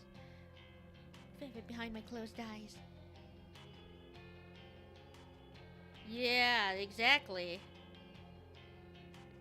That's also my quite bit of questioning, since, like, I'm sure the police are gonna, like, investigate the website sooner or later, especially after this one. It's not like I've been to many house parties in my life. In fact, when I really think about it, I don't think I've ever been to a single one before this moment. But I've seen them on television, seen them in movies. They're always loud, music is banging, people are dancing, drinking, making out. The scene I witnessed doesn't look like any of that. I'm pretty sure dead bodies don't line the floor at a regular house party. I'm pretty sure trails of blood aren't on the guest list. This party is weird. The walls are slashed. There's broken glass everywhere. Specks of blood are dotted across the furniture. Someone in the next room is sobbing quietly. Someone above, perhaps inside the ceiling, is groaning. Kojiro is sitting next to me now. I can imagine a bored expression hovering over his features. He still has his hand over my eyes. He taps the finger of his other hand against the body bag beside him. His digits drum out a rhythmic beat upon Yuriko Kurosawa's clone, still zipped up and sealed inside her temporary coffin. I think Tomoe is still in the van. She said something about not wanting to get messed up. I never planned on entering this party, but Kojiro dragged the body inside, then returned shortly after and told me I should come take a look. So here I am, blinded by Kojiro's misguided attempt to protect me from the carnage I willingly unleashed. I asked him if he killed all the people here. He said no. I suppose I believe him. I managed to squint through a gap in Kojiro's fingers momentarily. The blurred shapes of 4 or 5 bodies are on the floor in front of us. There's a stray arm lying limply on a chair that's currently unaccounted for. Kojiro presses down firmly against my face and my vision darkens once more. I hear his voice and imagine his calm demeanor in my mind. Thoughts? Don't know. I haven't managed to sort my head out just yet. Your sister's over there. Well, a corpse that looks like her, at any rate. Give me a second. Okay. Kojiro releases his grip from my face. I stand. I tiptoe forward, stumbling, thanks to my still blurry eyes. I can make out the shape of a sofa close to the wall, and I approach it carefully. Well, damn. The empty gap between the sofa and the wall is a 3-foot wide space. I'm not sure why the owner of this house doesn't keep the sofa directly against the wall. The empty space here seems kinda useless. Maybe if the sofa is all the way against the wall, it becomes so far from the TV? That's a possibility. I would personally just get a bigger TV so that the sofa can be kept comfortably flush with the wall. The gap here really annoys me. It's making me irritated. I want to push the sofa back myself, but I know I don't have the strength. It's a massive thing, bigger than I am, and maybe even bigger than Corpse Girl. Even if I was strong enough to move it, there's still the issue of my sister laying lying here between the sofa and the wall. She's in the way. I'd have to move her She's in the way. I'd have to move her first, and the thought of touching her is absolutely disgusting. Even when she was alive, I never wanted to touch her. She's a foul excuse for a human being. Hey, Yuriko. Long time no see. She doesn't respond. You don't look so hot. Guess I'm prettier now, huh? Oh boy. Why do you never call me? Whatever. I wouldn't answer the phone anyway. She doesn't say anything. The sound of someone grunting behind me doesn't interrupt my concentration. I assume it's just Kojiro clearing his throat. Have you seen Mother lately? I haven't heard from her in a while. I'm sure she's fine. Are you still on parole? I heard you were working at a clothing store. Yeah, I'm fine. Yep, she just sipping the crazy juice. I'm working for Temujin at the moment. Noriko nods. It's okay. There are worse jobs, I'm sure. How did you get that cut across your throat? Does it hurt? I reach forward and slip my fingers into Yuriko's gashed throat. When I removed them, I frowned at the red blood dripping down into the gaps between my knuckles. That's disgusting. You're the one who did that, Noriko! Yikes! Remember when you bandaged me up after I busted my knee? You said Mother would be mad if she found out that you hurt me. Yeah! You tried your best to fix me up before she got home. Yeah, I mean, like, when I was at school, we did, like, a crime-solving thing, and, like, I asked if, like, fingerprints could be left on like, human skin. Is like, they said it was difficult because it's, like, oil on oil, and, like, it's complicated, but, like, yeah, this is not a good thing, Noriko. You need to go. This is, like, crime scene evidence. She found out, though. I think she's going to find out about this, too. There's no way you can keep this from her, Yuriko smiles gently. Yeah, this is her on crazy time now. Okay. I wiped the blood onto my skirt. Oh? Him? That's Kojiro. He's a friend. Noriko! Yeah, now you have her blood on you, and even if you wash it, there's gonna be, like, human remain evidence there. Yeah, you're just putting evidence everywhere on you, Noriko. This is not a good thing. Leave her alone. No, there's nothing between us. I hear the grunt from behind once more. I know. You're actually nicer than I remember. Yep. Why couldn't you ever be this nice when we were kids? You Noriko! If you'd been this nice to me, then maybe I wouldn't have spent my entire teenage life wishing you would drop dead. Yeah, I have a feeling. Oh, I guess my wishes came true after all. Yeah. Ma'am, you done? Yuriko laughs along with me. It doesn't sound like the laugh I remember. It's more like a gurgle. Like she has something caught in her throat. A trickle of blood pours between her lips as she coughs. Oh, do you need a tissue? Here. I unzip my handbag and retrieve a tissue, then hand it to Yuriko. She tilts her head and sprays the rest of the blood from her mouth. Noriko. Okay. I gotta go. Say hi to Father for me, okay? I leave Yuriko behind. Yeah, no. After making my way out of the cursed house, I find Kojiro waiting by the van. Tomoe has shut herself inside and rolled up all the windows. I think we're done here. Okay. Leave this here? He lazily indicates the body bag on the ground. Yeah, I guess so. We didn't need it after all. Guess not. Kojiro slaps his broad hands against his trousers, dusting them off. He cocks his neck to the side and stretches his limbs. I make an attempt to reach for the van's door, but Kojiro stops me. Not curious about what happened? I mean, I personally am. What the hell happened? Aside from, Noriko going nuts. Aside from Noriko going, absolutely nuts on that crazy juice. Yeah, what did happen? Only a little. She's dead, though. Or dying. That's all that matters. Oh, actually, give me 1 second. I quickly dart back inside the house.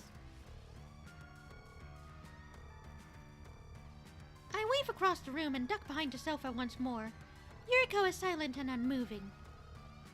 I do my best to push her body to the side with my skeletal arms. She budges an inch or two and I found what I'm looking for.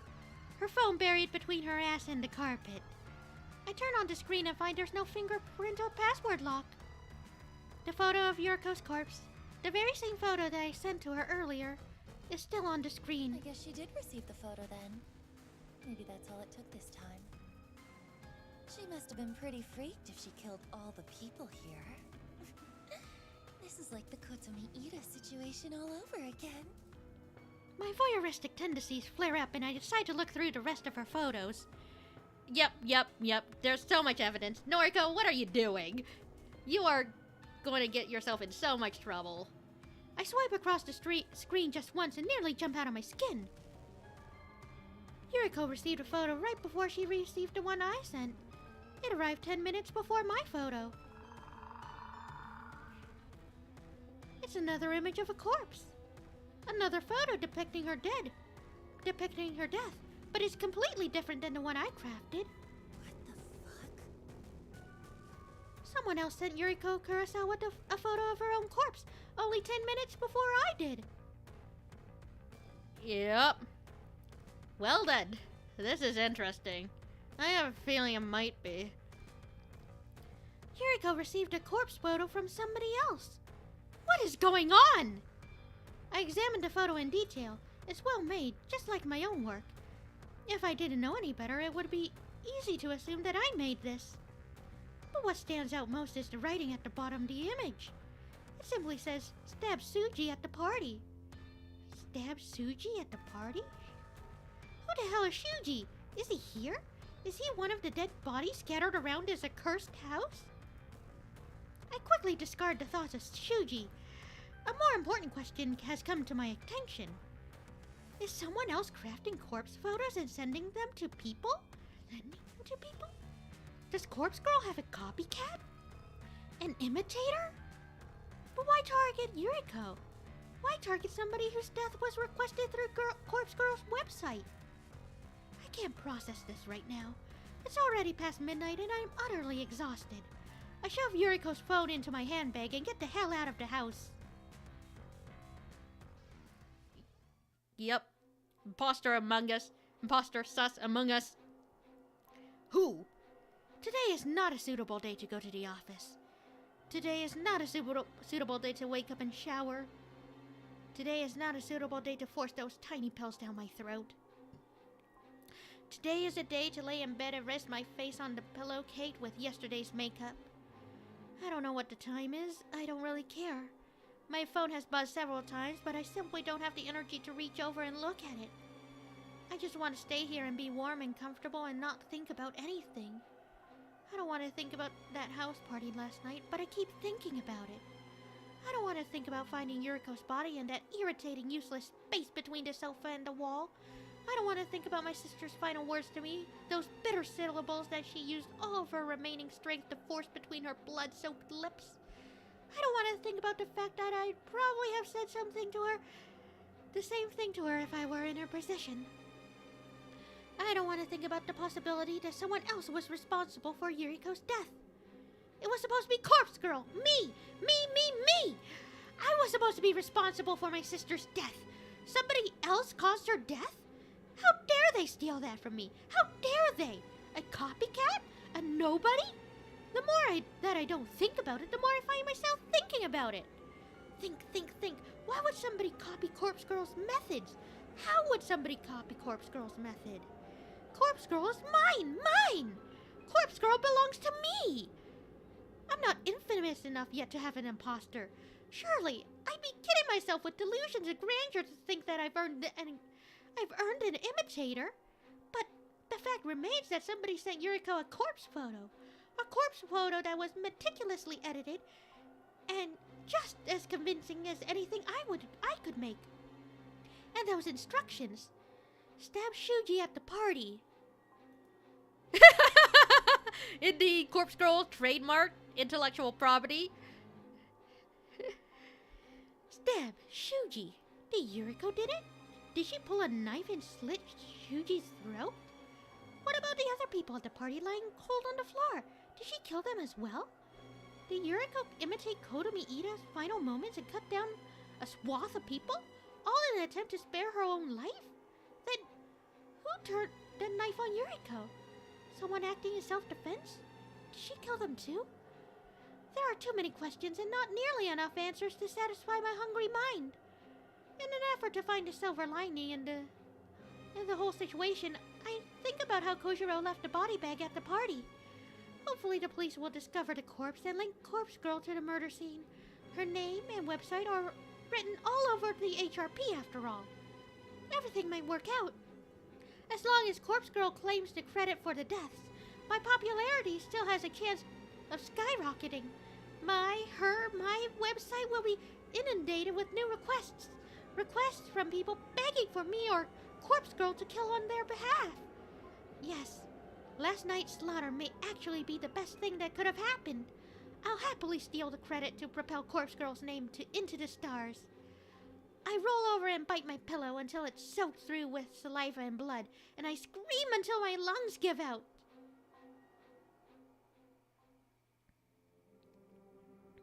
The house party from hell is all over the news. It's been live streamed. It's all over noise. It's all anyone is talking about. I didn't expect anything less. A dozen or so people dead. A corpse in a body bag? A cryptic message with love from Corpse Girl?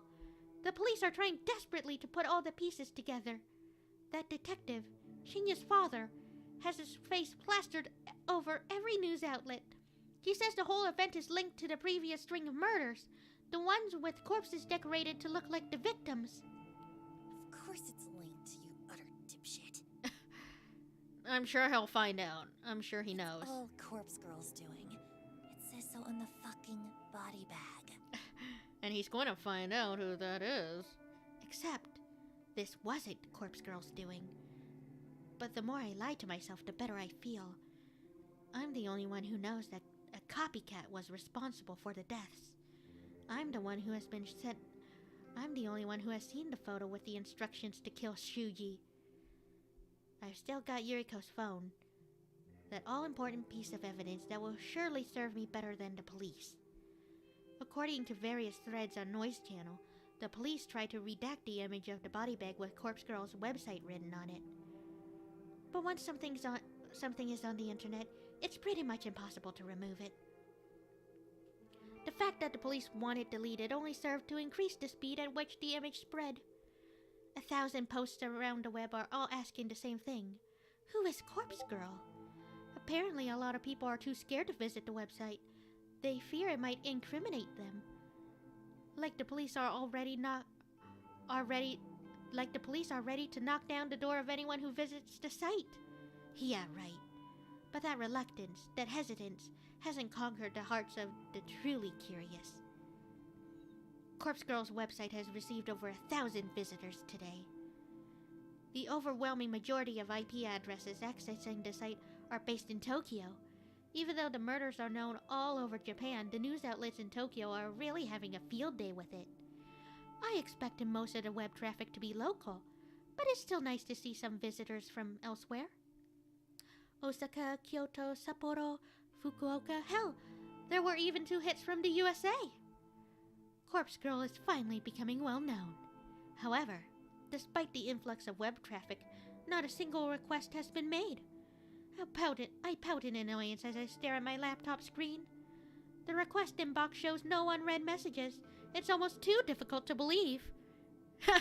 Yeah. That would ruin the plan real quick. Really quick. I wonder if the changes I made to the site's front page have deterred people from using it. I'm asking for a lot more information now. A victim's name and address are now necessary to submit a request. I'm about to shut down my laptop in annoyance when a little detail grabs my attention. The last message in the request box. It's stamped with the time and date. Today, 5:45 p.m., about 15 minutes ago. Huh? This request can't have come through this evening. It has been marked as read, which means I've already opened it. Curious, I click on the message. The photo that downloads is of somebody I have never seen before. An unremarkable man, but someone that I would instantly recognize if I had previously opened this request. I returned to the inbox and examined the times and dates of each message in closer detail. Indeed, someone found their way in. Whatever Noriko's password for the site wasn't very secure. Every message is marked as read, so I had assumed all of these were requests from previous days, but it would seem that I was wrong. The messages are all from today. There's an entire page full of requests that have just been made, just since this morning, 25 in total. Holy shit! Why are they all marked as red? I haven't seen any of these. I madly open all of them. The photos of victims quickly download in succession, and I skim through them. Not a single familiar face. What's going on? As I'm making my way through each message, a brand new request pops up at the top of the screen. I'm about to click on it when it suddenly turns gray. The tiny little closed envelope icon next to the message transforms into an open envelope right before my eyes. I'm struck with a single terrifying thought. Somebody is reading these requests before me. Somebody somehow has gained access to Corpse Girl's request inbox, and they are reading every single new request before I do. Somebody else has access to these requests. I can't believe it. I'm so shocked that I don't know what to do. I stare blankly at the screen, my mouth hanging open in disbelief. Has somebody hacked into my site? In a desperate bid to regain my composure and a measure of control, I hunch over the laptop and begin tapping at the keyboard. I access the site's security settings in order to check the most recent visitors. All the traffic is only accessing the front page of the website, as it should be, but one other user has accessed the site's admin panel directly. The security settings show that only two people are currently logged into the admin panel, myself and some stranger. I look up the IP address of the visitor. I find that it's based in Tokyo. Perhaps someone who saw the news reports about Corpse Girl decided to try hacking into my website? I can't abide a blasphemous transgression like this. How dare they set foot upon my holy soil? I'm burning with rage as I click into the site's advanced security settings. I'll change my password. I'll ban the hacker's IP address. I'll kill them! I'll kill them for defiling Corpse Girl's website!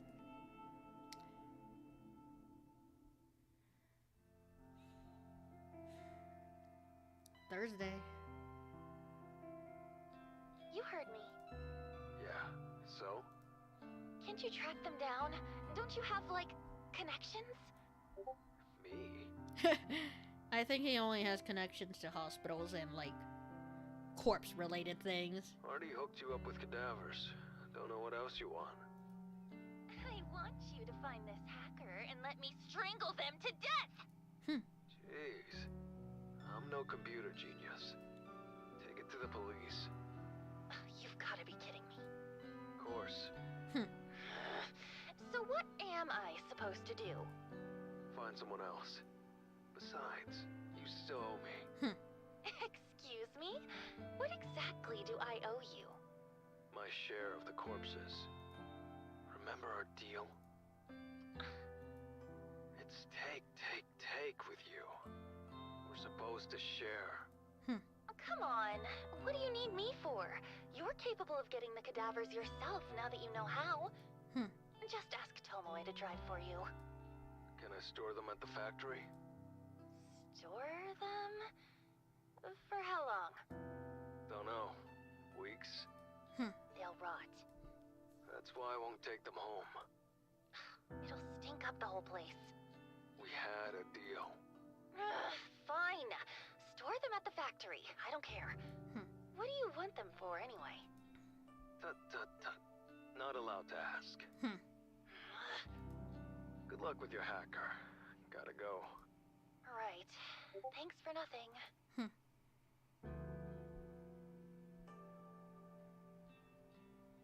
All good in the hood?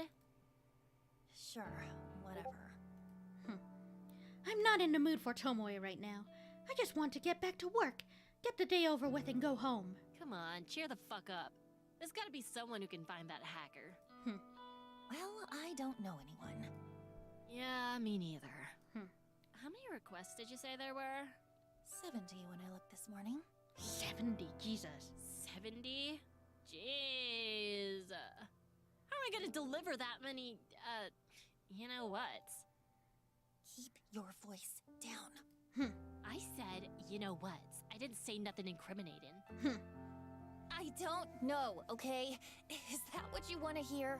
No need to snap at me.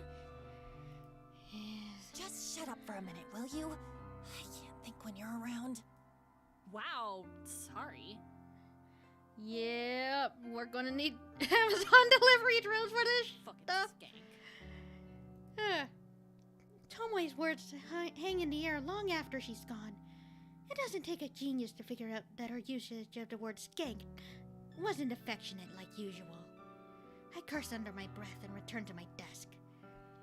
I feel like I'm drowning under stress at the moment. Everything is piling up on me, forcing me down, pushing my head underwater and taking away my will to even fight back. 70-odd requests to work through, a hacker with access to my website. Even if I manage to block them temporarily, I'm sure they would return. And then there's the copycat responsible for my sister's death. It's all becoming too much. I don't feel like I'm in control anymore. I don't feel like stoic, unflinching Noriko. I don't even feel like Corpse Girl, poor defiled Corpse Girl, with hackers prodding her and copycats mocking her. If I don't feel like Noriko and I don't feel like Corpse Girl, then just who the fuck am I?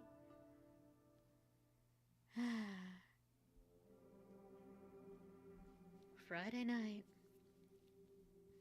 Thank you for meeting me after work. I hope you don't mind eating at this restaurant.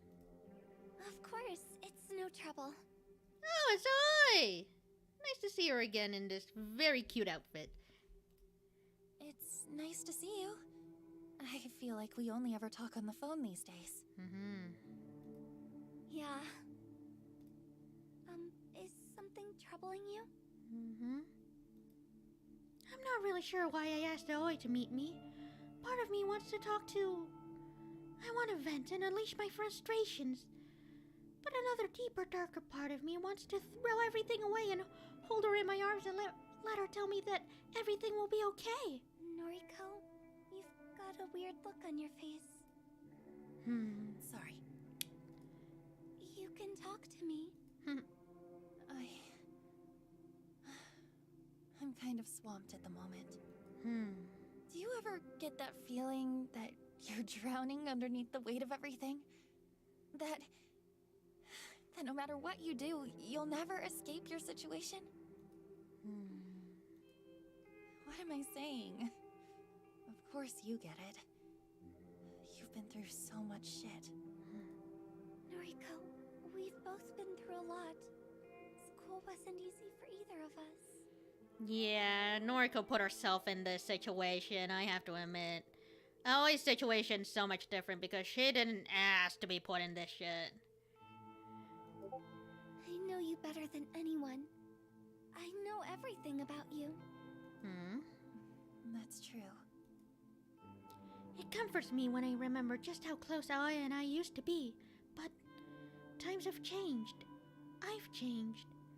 I might as well be a completely different person these days.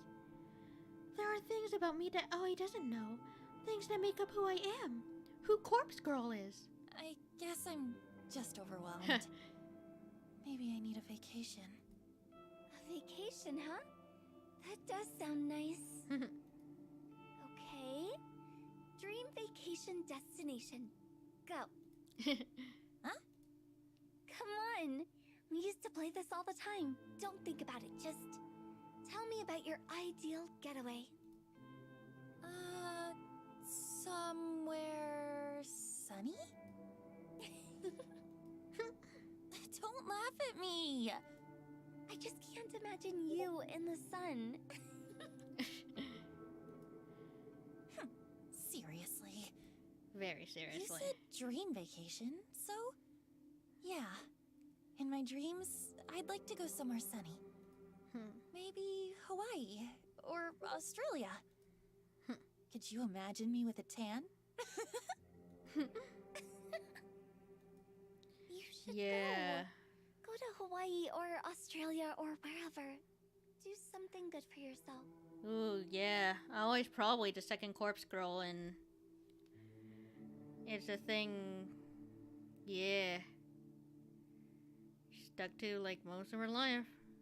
Yep. Yeah.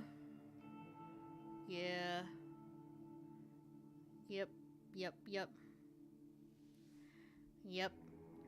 Feel like I might be the second one, but we'll see. We'll see. Because, like, if she is the second one, then, like, oof. Like, she's also been through a lot of shit, too, so. Aoi. Come on. You know it's not that simple. But why not? Really? How can you, of all people, ask me that?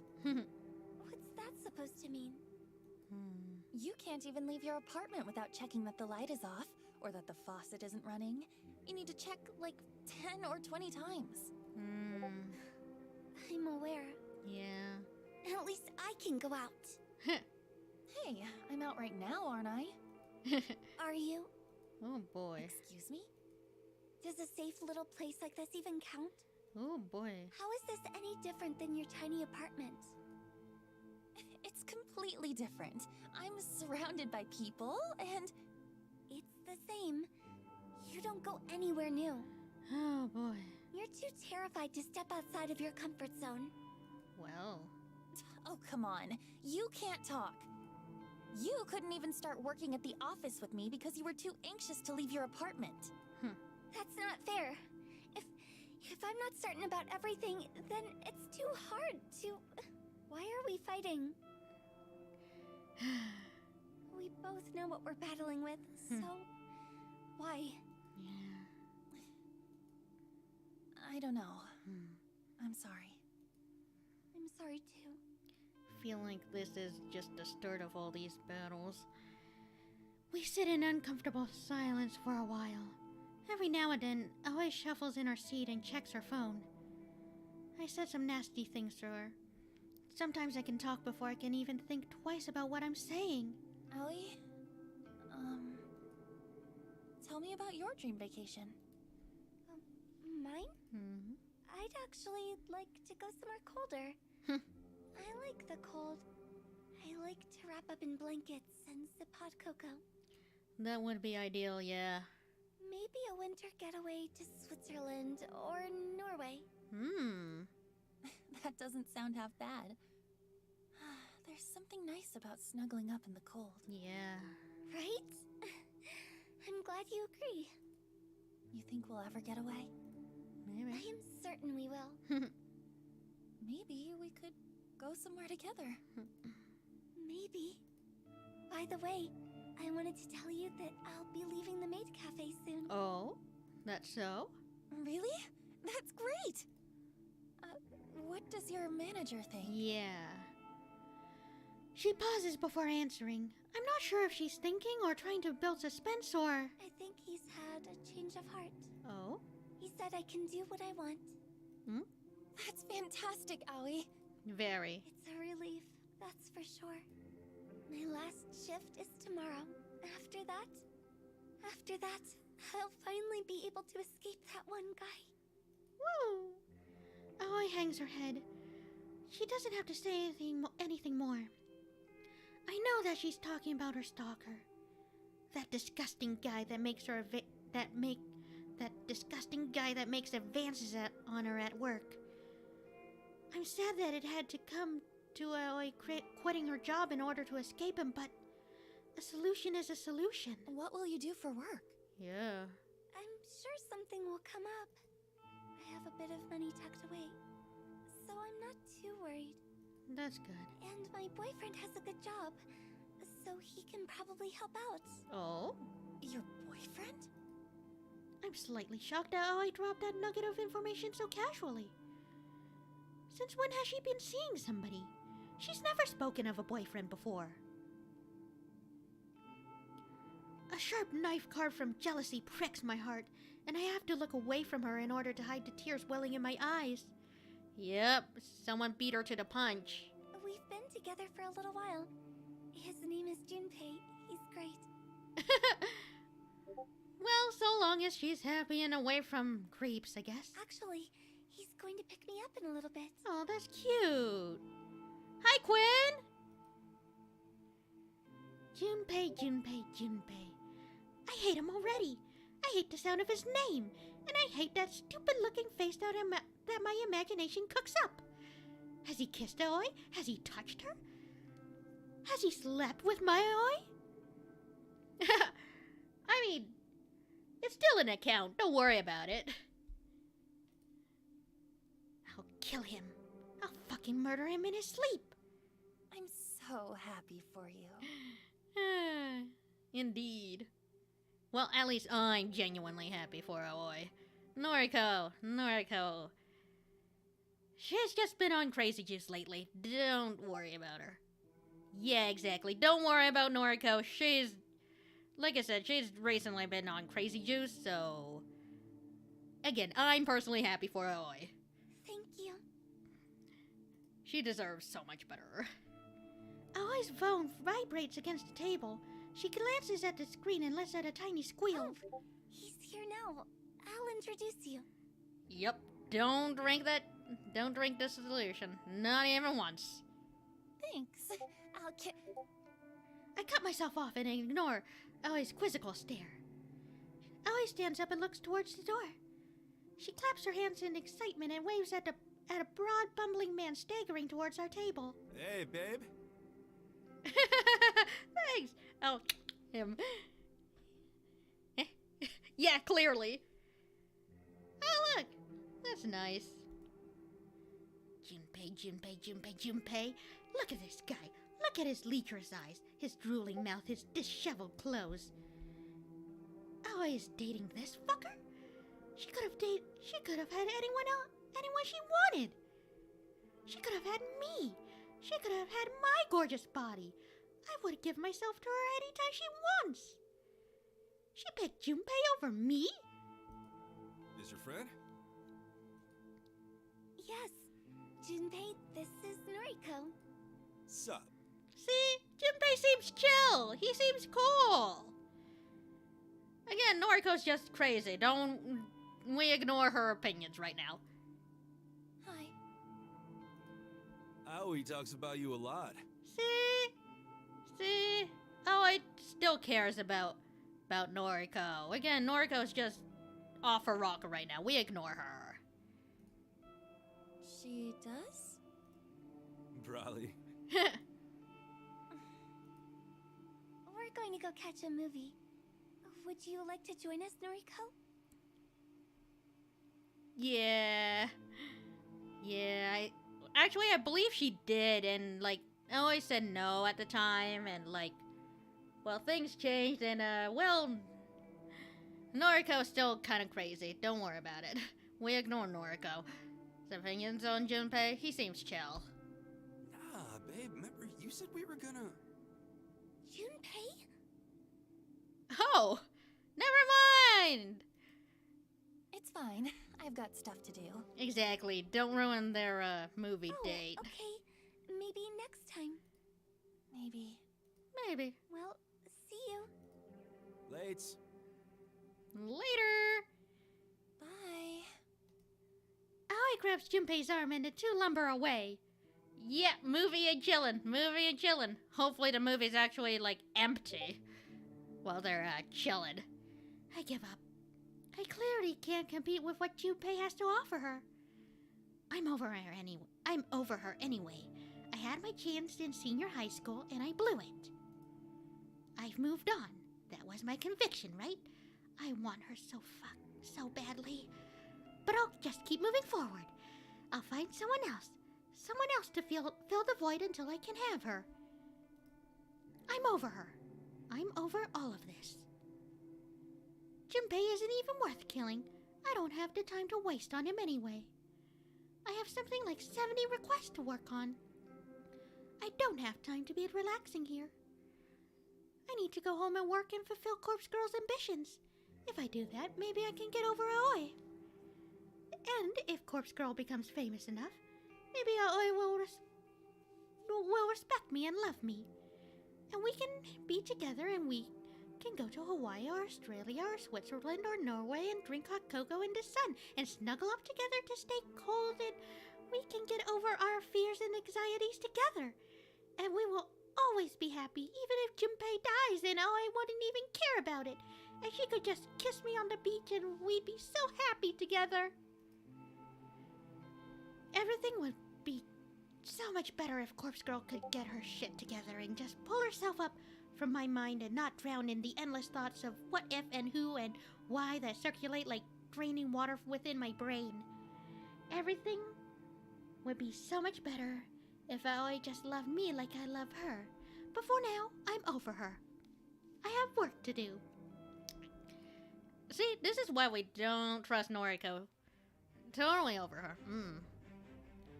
Each corpse blurs into the next. They all look the same to me now. Each cause of death is just an insignificant fact. Just a bullet point, a tiny detail to be incorporated into a photo. I've lost track of how many photos I've created tonight. 20, 30? But the requests keep coming in.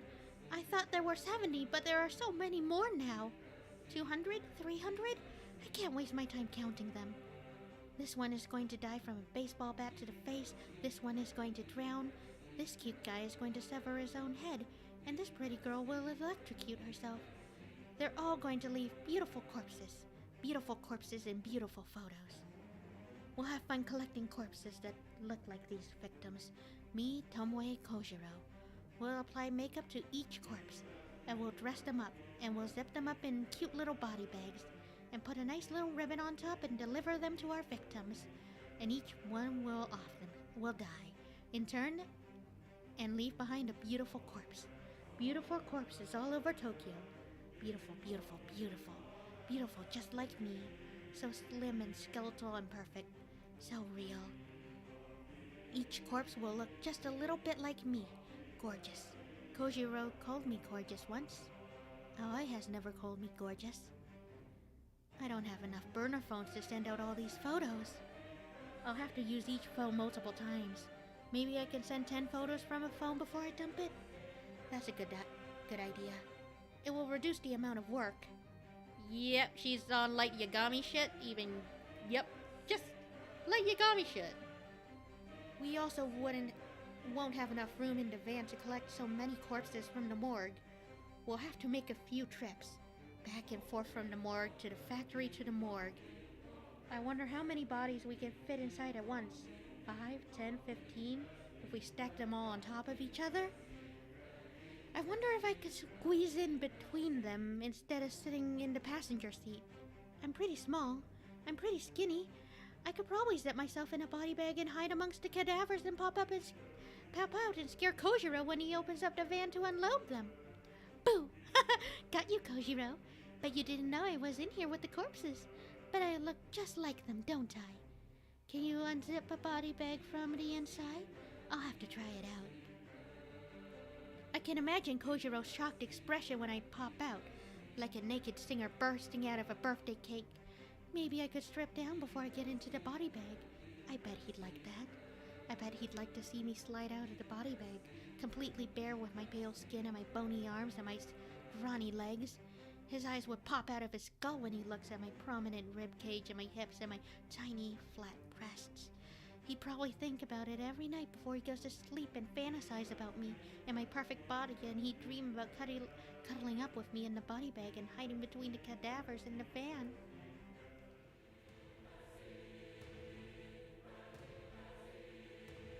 Boo! Got you! Fuck. What the fuck, Noriko? I pulled the top of the body bag down around me and let my chest breathe in the morning sunlight. Boo! Boo! My naked skin tingles from the fresh air. I don't think I've ever exposed this much skin to the sun. I giggle and watch Kojiro step back. Boo! Got you! Yeah, Kojiro does not get this. He is not in for this. You didn't know I was in here! I wrestle my arms free and make an L shape with my hand. I press it against my forehead. Kojiro's a loser! Kojiro didn't know I was in here! Na na na na na na!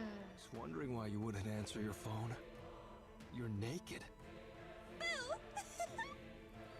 Climb in here with me! You okay? Yeah, don't worry, Kojiro. She's just off her rocker. Climb in! I unzip the body bag further to make room for Kojiro, but he doesn't advance. He simply stands outside the van staring at me in disbelief. Yep. One sec. Yeah, she just, off her rocker right now. He pulls it. He pulls his phone out of his pocket and presses it to his ear. Yeah, found her. Back of the van. Yeah, in an HRP. Okay. Kojiro hangs up the phone and puts his hands on his hips. Your clothes in here too? Dunno, but I'm very cold. Come warm me up. You're lucky we didn't leave the factory yet. These deliveries can wait. Go inside, get dressed. Yeah, see, he's not interested. Can't leave the body bag. I'm naked. Shit. Kojiro returns his phone to his face. You bring her some clothes. Mad. Kojiro approaches the van. He ducks his head under the roof and stares into my eyes. Tomoe's coming outside. She has clothes. Not gonna wear them. I'm a corpse now. I'm corpse girl. She's off her rocker. Okay. What the actual fuck? Yeah, don't worry, Tomoe. Noriko's just lost it. Noriko, put these on. Tomoe appears from nowhere and thrusts her hand out. In her fist is a shirt and a pair of tracksuit pants, but they don't belong to me. This is all I have with me. Take them. I reach out to grab the clothes, but then I push Tomoe's hand aside at the last second and send the garments flying out of the van. You little bitch. Look at me. I'm a corpse. I'm corpse girl. Yeah. Get inside the body bag with me, Tomoe. I want to snuggle. Yeah, Noriko's just lost it. Ain't no way in hell that's gonna happen. You finally cracked. Yep. I think this is serious. No way. You think? She's lost her mind. Yep. We gotta take her home. Yeah. Noriko, get out of the van. Sit in the passenger seat. No. Noriko, please. We're worried about you. We're gonna take you home. I don't have a home.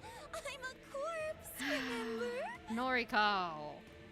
Jesus. Take me to the morgue. I perform my best corpse impression by sticking my tongue out of my mouth and rolling my eyes back. When nobody laughs, I decide to laugh for them. Yeah, she's on Crazy Juice. Don't worry about it. Right. Yeah. Enough. Yep. Kojiro climbs into the van and grabs my wrists. Let me go. He forces my arms into the body bag so they're pinned by my sides. I can't fight him. He's far stronger than I'll ever be. He pulls the zipper up on the body bag until it completely envelops me. Then he pushes me backwards so that I fall against a stack of cadavers. The van door slams shut as soon as he climbs out. It's dark. I hear shuffling around outside. Then the revving of the engine. We're going to the morgue. We're going to the morgue. Sure. I sing as loud as I can, but I don't think they can hear me. Morgue. Morgue. Going to the morgue. I laugh until I can't breathe. And then I decide to suffocate for a little bit.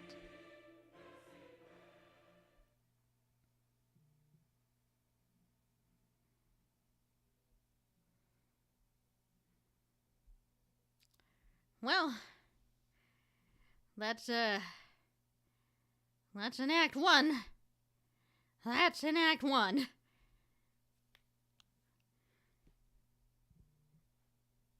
Jesus, Noriko. Act 2, Kojiro.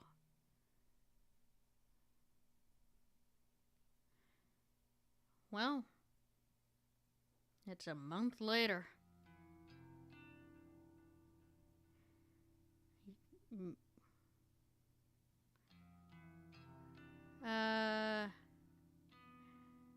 Maybe?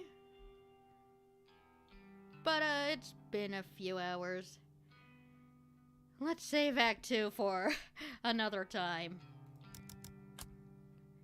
Because, my god, Noriko going nuts is a thing. It's a thing. That's definitely a thing. That's definitely... Oh, look! Aoi's down there now. Curiouser and curiouser. Yeah, Noriko's definitely lost a plot. We'll come back to this, later on next week. But yeah, now, Aoi's joined the title screen, which is odd. And curious. But yeah, Noriko's just lost a plot. I wouldn't trust her at all.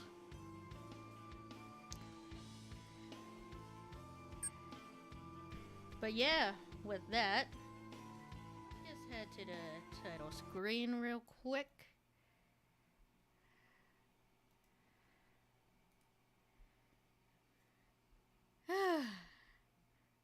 My goodness. Noriko losing the plot. That episode. My. That is concerning. But we'll have to check up on her next week. We'll check up on her next week. Anyways. Now that we're done with that. Well, there's no new, fan art, but that's okay. Wasn't really expecting much. Yeah. Let's just give it a week to let that all sink in and, like, let that be a thing. Nothing to really support, at least on stream. Again, that's totally fine. But my, she really needs that. We'll need that little break because, woohoo.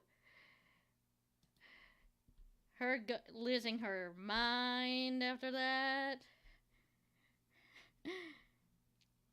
That is just not a thing. That is not a thing we want happening. Let's see, who can we watch? Ooh. Well, more like who can we raid? Ho ho hong.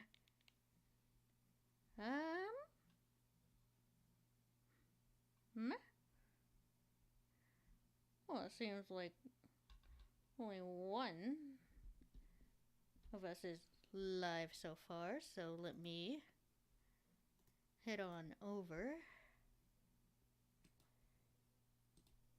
there. Get to the live tag.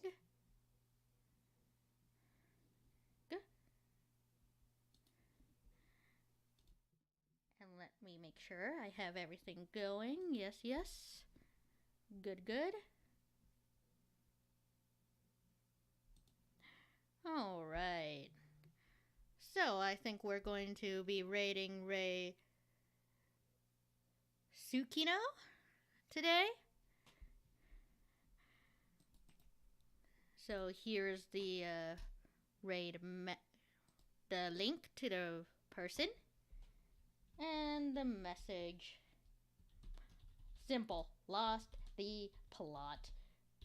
Simple to the point. we're gonna send you all over to raise Tsukino. And the message will be lost the plot. I mean, Pokemon, I believe this Pokemon doesn't really have much plot anyways, so to speak. Like, not one set path, so it should be fine.